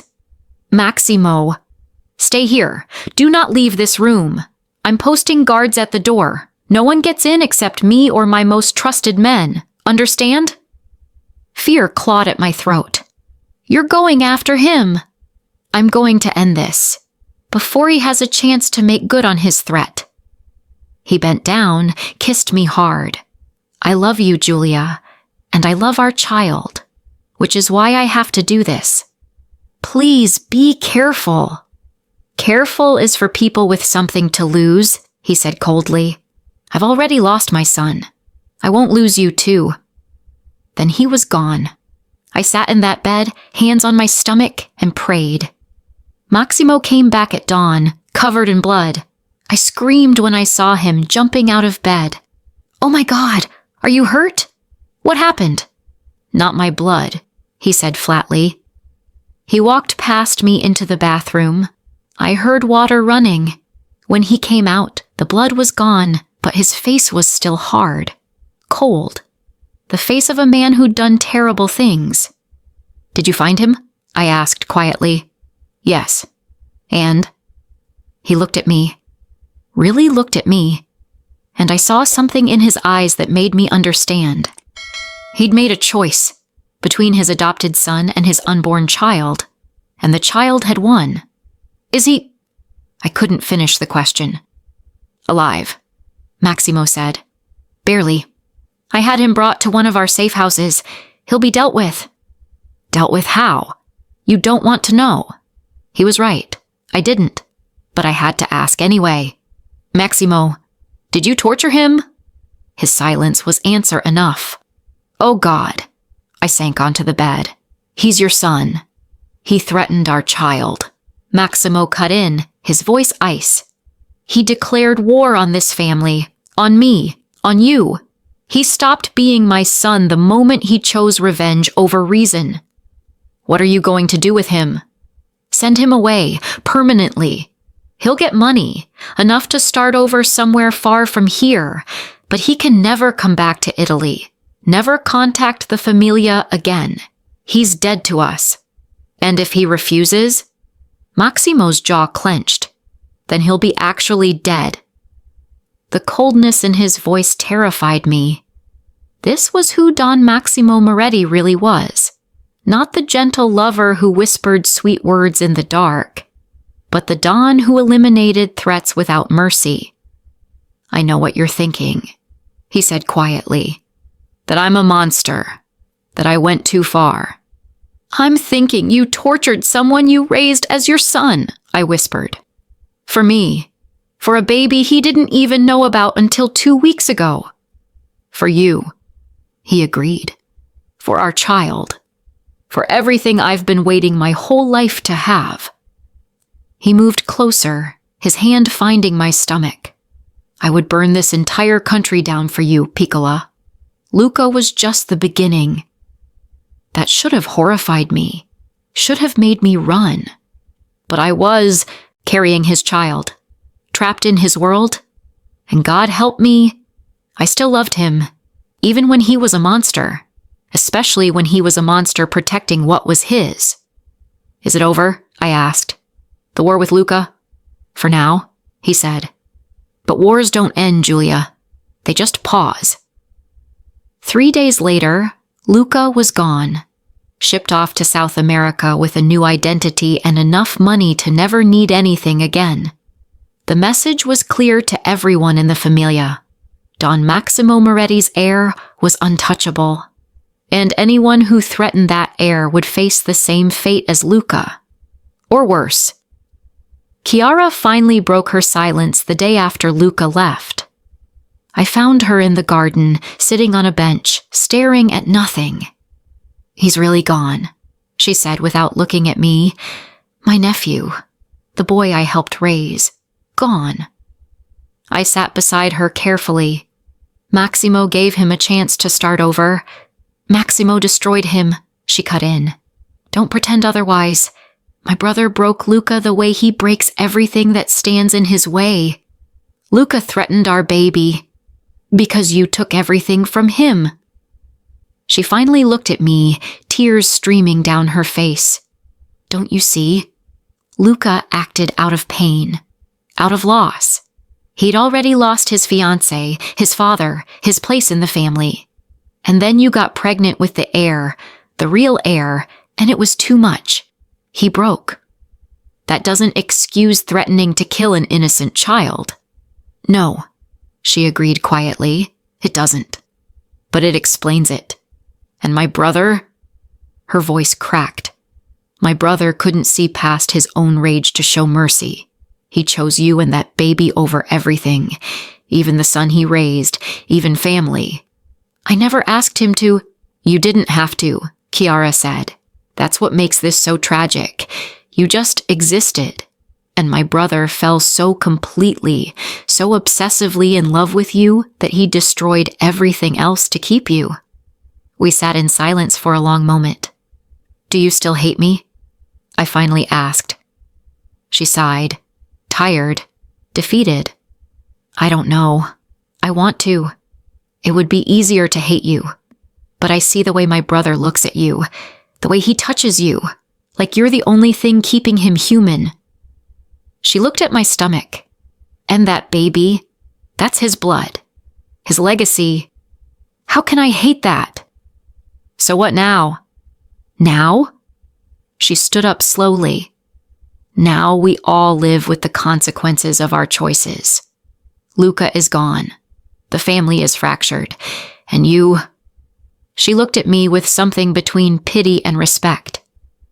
You're the new queen of this empire, for better or worse. Then she walked away, leaving me alone in the garden with my growing belly and the weight of what we'd all lost. That night, Maximo held me close, his hand on our child. No more threats, he murmured. No more wars, just us, our family. I wanted to believe him, but in the world of Don Maximo Moretti, peace never lasted long, and somewhere out there, enemies were watching, waiting, planning, because the Don finally had something worth destroying, me and our unborn child, the heir to half of Italy, and that made us the most dangerous target in the country. I was 6 months pregnant when Don Salvatore made his move. 6 months of relative peace. 6 months of Maximo's hands on my growing belly, feeling our daughter kick. 6 months of nursery planning and baby name debates, and almost forgetting we lived in a world where people killed for power. Almost. It happened on a Tuesday afternoon. I'd convinced Maximo to let me go to the market, the one normal thing I'd been begging for. I was surrounded by security, of course. 3 guards that I could see, probably more I couldn't. But for an hour, I got to be just Julia. Pregnant and buying fresh flowers and pretending my life was simple. I should have known better.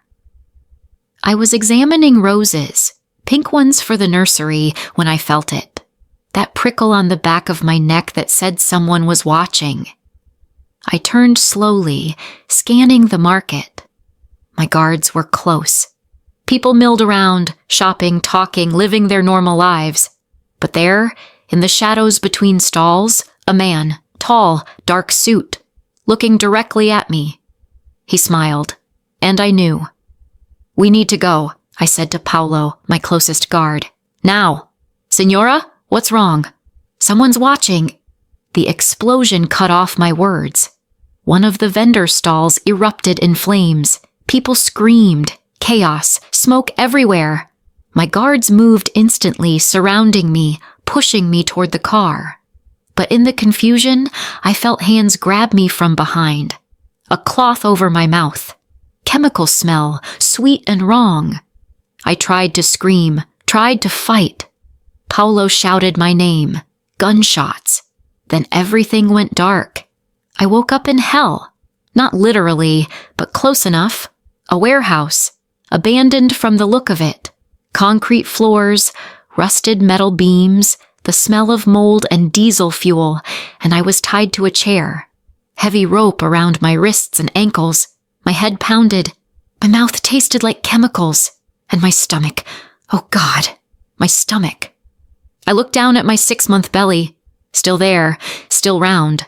I felt for movement, waited, prayed. Then, a kick. Strong and angry. Thank God. Thank God she was okay. "She's awake." I looked up. 3 men emerged from the shadows. The one in the middle was older, maybe 60. Silver hair like Maximo's, but cold eyes. Dead eyes. "Who are you?" My voice came out hoarse. "Don Salvatore Romano," he said with a slight bow.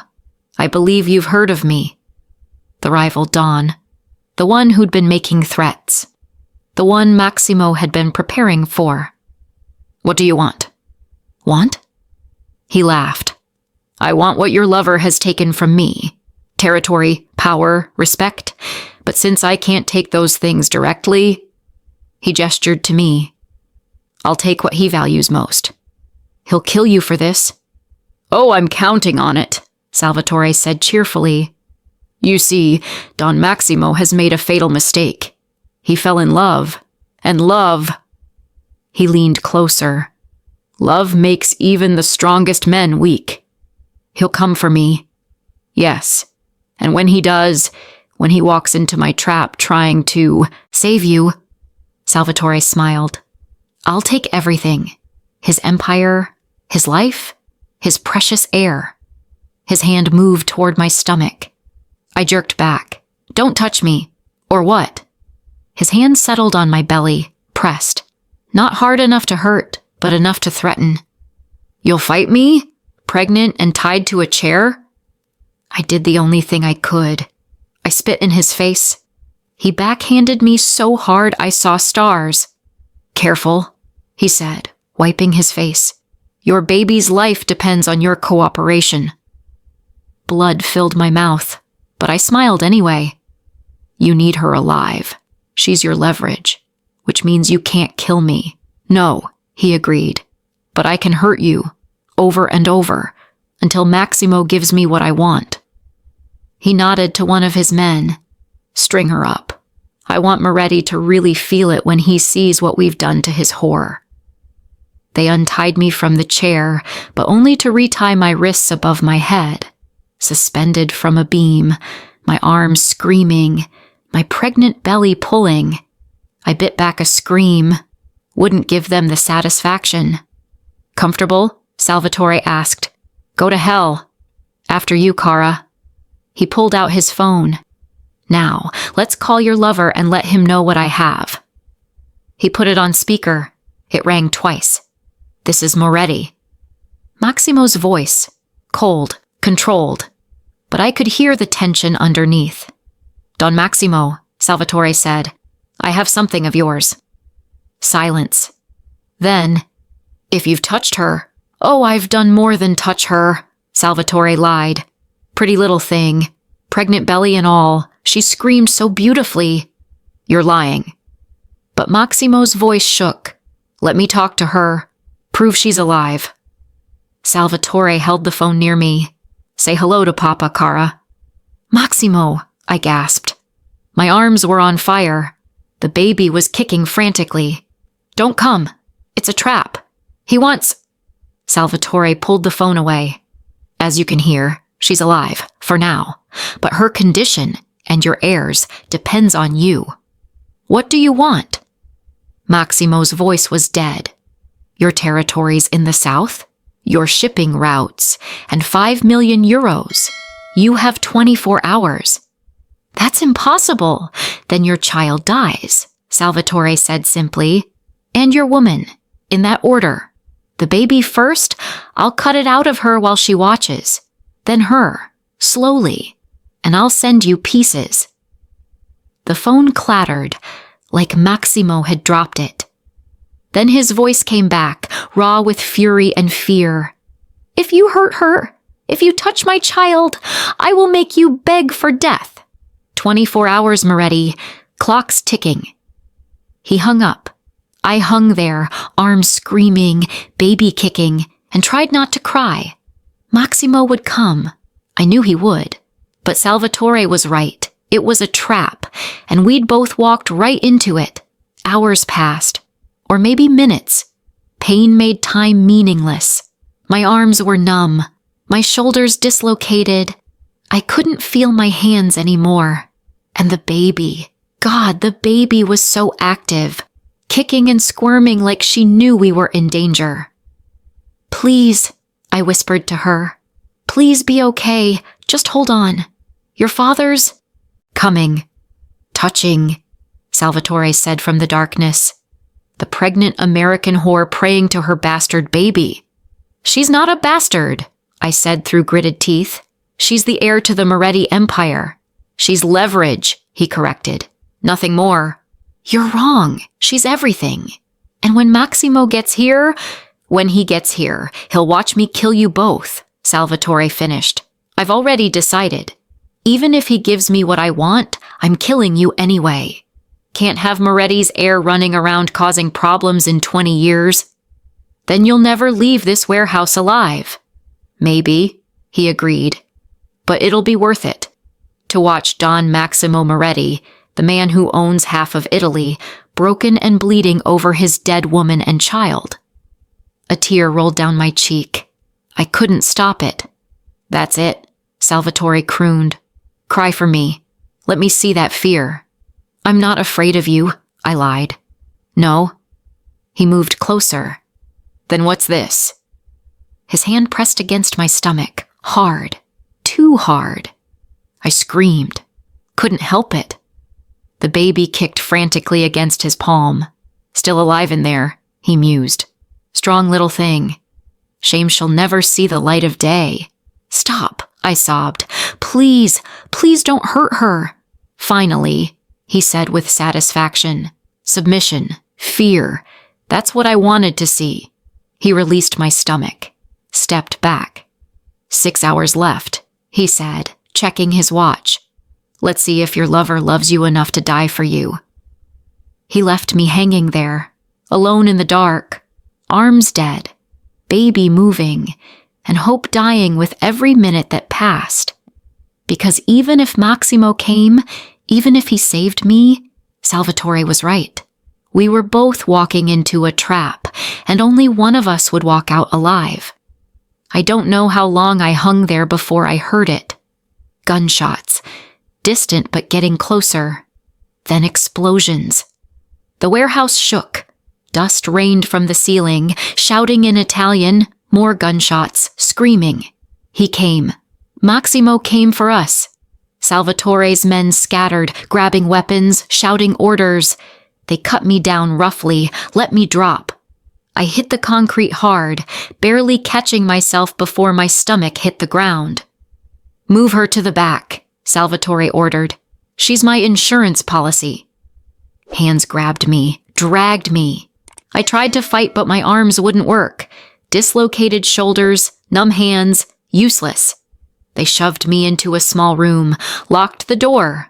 I huddled in the corner, arms hanging wrong, and prayed. The sounds outside escalated.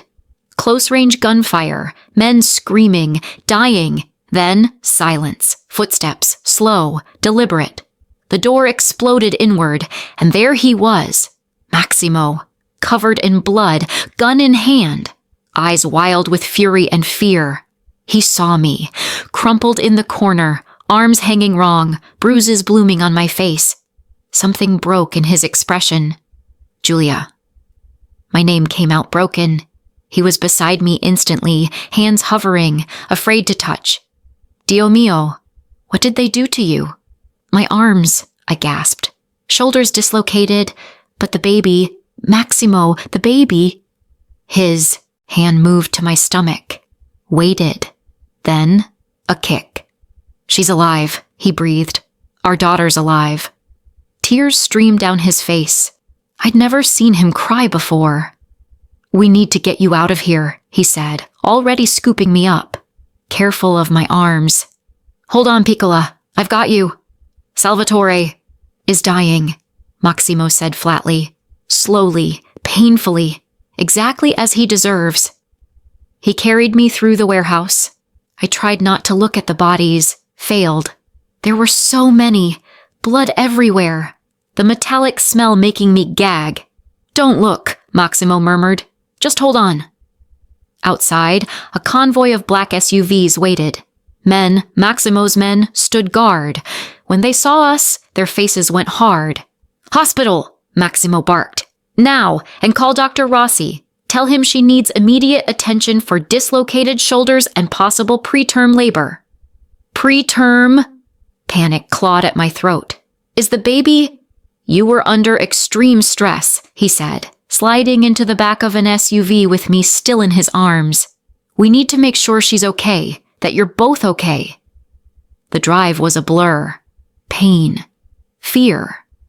Maximo's hands on me, checking pulse, whispering prayers in Italian I didn't understand. I'm sorry, he kept saying. I'm so sorry. I should have protected you better. I should have known. Not your fault, I gasped. It is, he said harshly. You were taken because of me. Hurt because of me. Our daughter almost died because of me. But we didn't, I said. You saved us. Barely, he said, his voice breaking. I almost lost you both. If I'd been 5 minutes later, but you weren't. He held me tighter, careful of my arms but desperate, like he couldn't believe I was real. The hospital was private, expensive, completely under Maximo's control. Dr. Rossi was waiting when we arrived. "Don Moretti," he said, his face grave. "Let's get her inside." They took me straight to a delivery room, hooked me up to monitors. The sound of the baby's heartbeat filled the room, fast but strong. "She's okay," Dr. Rossi said after examining me. "Heartbeat is good. No signs of placental abruption, but we need to address those shoulders and monitor you for the next 24 hours. "Do whatever you need to do," Maximo said. "Money is no object." They sedated me to reset my shoulders. The pain was excruciating even through the drugs, but Maximo held my good hand through all of it, his face white but determined. When I woke up, both shoulders were immobilized, IVs in my arm, still hooked to monitors, but alive. We were alive. Maximo was slumped in the chair beside my bed, asleep, still covered in blood, his hand wrapped around mine even in sleep. I squeezed his fingers. He woke instantly. "Julia, how do you feel?" "Like I got hit by a truck," I admitted. "But we're okay. The baby's okay." He kissed my hand, my wrist, my arm, like he was reassuring himself I was real. "I thought I lost you," he whispered. "When I got that call, when I heard you scream, His voice broke. "I've never been that afraid in my life." "Salvatore?" "Dead," he said simply, "along with everyone who touched you." "Good," I said, surprising myself with the venom in my voice. But I meant it. They'd threatened my baby. They deserved what they got. "I'm stepping back," Maximo said suddenly. I blinked. "What?" "From the business, the violence, the wars." He looked at me, his eyes haunted. "I can't keep doing this. Not with you, not with our daughter. Today proved that." "Maximo." "I've already called my second. Francesco will take over day-to-day operations. I'll still be Don, still make the big decisions, but the dangerous stuff, the territory wars and shipment protections, that's his now." "You love that empire." "I love you more," he cut in fiercely. "I love our daughter more, and I refuse to lose either of you because of my pride or my power. So I'm choosing you, choosing family, choosing life over death." Tears rolled down my cheeks. "You'd give up everything for us?" "I'd give up anything for you," he corrected. "Haven't you figured that out yet, Piccola? You and our child, you're my everything.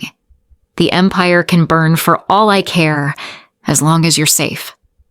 I pulled him closer with my good hand, kissed him, tasted blood and tears and relief. "I love you," I whispered. "I love you so much it terrifies me." "Good," he said against my lips, "because I'm never letting you go. Never. You're mine forever." "Forever," I agreed. And in that hospital room, with our daughter's heartbeat filling the air and blood still under his fingernails, we made a promise to choose each other every time, no matter what, because that's what love was. Not the pretty parts, not the romance and passion and luxury, but this, the blood and fear and violence, the choosing each other even when the world tried to tear you apart, the refusing to break, the surviving together. That was real love, and we'd earned every brutal, beautiful second of it. 3 months later, I went into labor at 2 a.m. on a Tuesday. I woke Maximo with a gasp. "It's time." He was up instantly, moving with military precision, called the doctor, alerted his men, had the car ready in 5 minutes. "You're doing amazing," he kept saying on the drive to the private hospital. "Just breathe, Piccola, breathe." "Easy for you to say," I panted. "You're not pushing a human out of your, oh God, another one." The contraction stole my breath. Maximo's face was white, terrified. The Don who'd faced down enemies without flinching was scared of childbirth. Under other circumstances, it might have been funny. Labor was long, painful, exhausting. 16 hours of contractions and breathing, and Maximo holding my hand like his life depended on it. "You're doing so well," Dr. Rossi encouraged. "I can see the head. One more push." I pushed, screamed, felt like I was being torn in half. Then, a baby's cry. Strong, angry, perfect. "It's a girl," Dr. Rossi announced. "A daughter," Maximo breathed. "We have a daughter." They placed her on my chest, tiny, pink, perfect, with a shock of dark hair and lungs that could wake the dead. "Hello, beautiful," I whispered, tears streaming. "We've been waiting for you." Maximo was crying too, unashamed. He touched her tiny hand with one finger and she grabbed it. "She's perfect," he said, his voice wrecked. "You're both perfect." "What should we name her?" I asked. We'd debated for months, thrown around dozens of names, never agreed on anything. But looking at her now, this miracle we'd made, the answer was obvious. "Isabella," Maximo said quietly, "after my late wife. But only if you—" "Isabella Moretti," I agreed. "It's perfect." He kissed me, soft, grateful. "Thank you. For her. For giving me everything I never thought I'd have." "Thank you for choosing us," I whispered back. We stayed like that, the three of us, until the nurses needed to take Isabella for her checkups. "She's healthy," the nurse reported. "Strong heartbeat, good weight, perfect APGAR scores. She's a fighter, this one." "She's a Moretti," Maximo said with pride. "Fighting is in her blood." That afternoon, visitors started arriving. Chiara came first, stiff, uncomfortable. But when she saw the baby, something softened in her face. "She has Isabella's eyes," she whispered. "My God, she looks just like her." "Would you like to hold her?" I offered. Chiara looked at me, really looked at me, then nodded. I placed Isabella in her arms. Chiara stared down at the baby, tears streaming. "Hello, little one. I'm your aunt. And Her voice broke. "I'm sorry. I'm sorry I was so awful to your mother. I'm sorry I made everything harder. But I promise I'll do better now." She looked up at me. "I've been cruel to you, unforgivable, but you gave my brother something I never thought he'd have again. Hope, love, family, and this little girl." She looked back at Isabella. "She's the future of this familia, and I will protect her with my life." "Thank you," I said softly. "That means everything." Over the next few days, more family came. Distant cousins, business associates, people I'd never met, all of them bringing gifts, offering allegiance, kissing the Don's daughter's forehead. "She's already building alliances," Maximo joked. "My brilliant girl." But one person didn't come. Luca. "He's in Argentina," Maximo said when I asked. "Building a new life. I get reports. He's doing well. Opened a restaurant. Met someone." "Does he know about Isabella?" "Yes." Maximo's jaw clenched. "I sent word. He didn't respond." "Maybe someday." "Maybe," he agreed. But he didn't sound convinced. On our 5th day in the hospital, ready to go home, Maximo made an announcement to the assembled familia. "I'm stepping back from active leadership," he said. "Francesco will handle operations. I'll remain Don for major decisions, but my focus now is my family, my daughter, my future." There was murmuring, shock, but no one dared question him. "Anyone who has a problem with this can leave," Maximo continued. "But know this, my daughter is my heir. She will inherit everything, and I will spend the rest of my life ensuring she has an empire worth inheriting. A safe empire, one built on respect, not just fear." He looked at me, at Isabella sleeping in my arms. "I've spent my life taking," he said, "building power through violence. But now I want to build something different, something better, for them." Later, in the car home, Isabella asleep in her carrier between us, Maximo took my hand. "Are you happy?" he asked. I looked at him, this dangerous man who'd destroyed his family for me, who'd walked through fire to save us, who'd given up his empire to keep us safe. "Yes," I said. "I'm happy." "Even though your life is nothing like what you planned?" "Especially because of that," I said. "I came to Italy for a wedding that never happened. I was supposed to marry a man who didn't love me, live a life that wasn't mine, and instead, I looked at Isabella. Instead, I got you, and her, and a life I never knew I wanted but can't imagine living without." "I love you, Julia Bloom," he said. "Not Moretti," I teased. "Not yet," he said. "But soon, if you'll have me." My breath caught. Are you? He pulled out a box, opened it. Inside was a ring. Not huge, not ostentatious, just perfect. "Marry me," he said. "Not because you're the mother of my child. Not because you're trapped in my world, but because I love you. Because you're my heart, my soul, my everything. Marry me, Julia. Make me the happiest man alive." "Yes," I whispered. "Yes, yes, yes." He slid the ring on my finger, kissed me, and Isabella chose that moment to wake up and cry.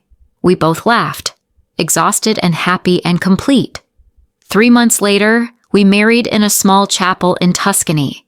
Just us, Isabella, Chiara, a handful of familia, and a priest who asked no questions.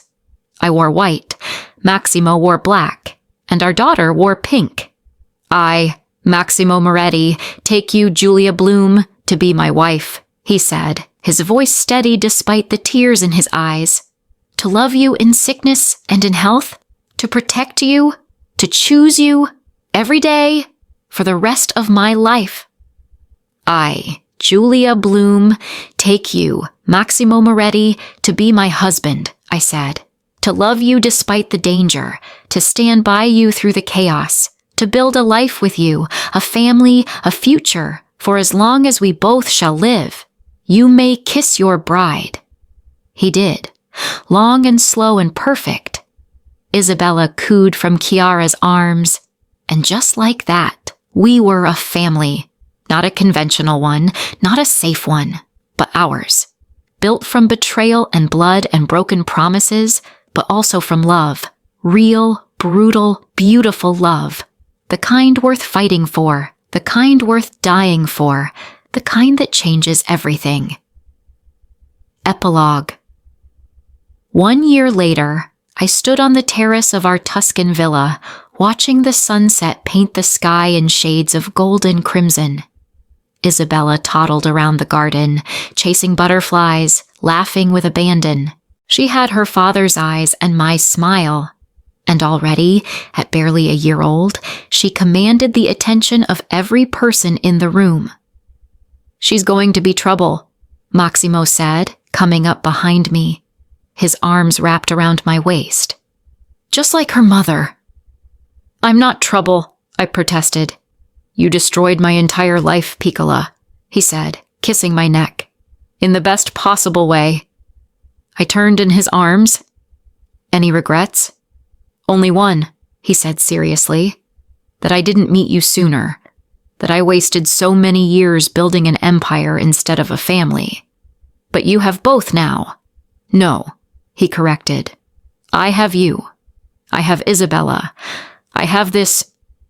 He gestured to our villa, our life, our peace. "The empire was always just a means to an end. But you're the end, the purpose, the point of everything." "That's a lot of pressure," I teased. "You can handle it," he said. "You're Julia Moretti. You survived falling for a Don. You survived his broken family. You survived kidnapping and nearly dying. You survived everything. You can handle anything." "We survived," I corrected.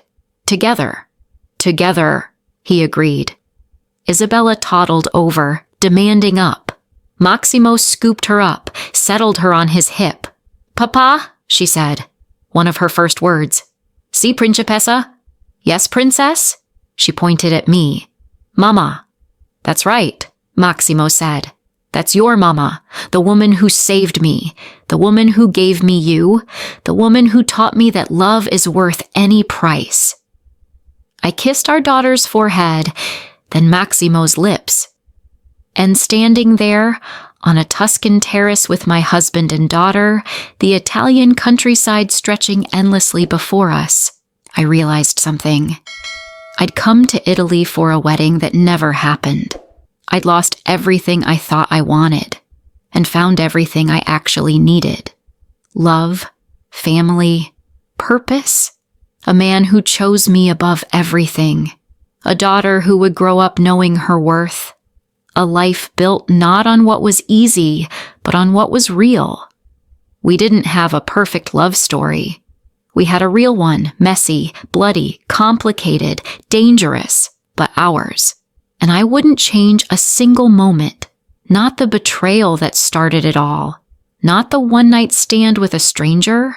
Not the shock of discovering he was my ex's father. Not the war with Luca. Not the kidnapping. Not the pain. Because all of it, every brutal, beautiful moment led me here. To this terrace, this man, this child. This life I never planned but couldn't imagine living without. "What are you thinking about?" Maximo asked, watching my face. "That I love you," I said simply. "That I'd do it all again, every second. Just to end up here. Even the hard parts?" "Especially the hard parts," I said. "Because they taught us who we really are, what we're really made of, and that we're stronger together than we ever were apart." He kissed me. Soft. Sweet. Complete. Isabella squirmed between us, demanding attention. We laughed, pulled apart, focused on our daughter, on our family, on our future. And somewhere in Argentina, I like to think Luca was finding his own peace, his own future, his own life beyond the shadow of his father and the woman who'd accidentally stolen everything he thought he wanted. But that was his story to write. This one, the story of Don Maximo Moretti and the Black American girl who became his everything, was ours.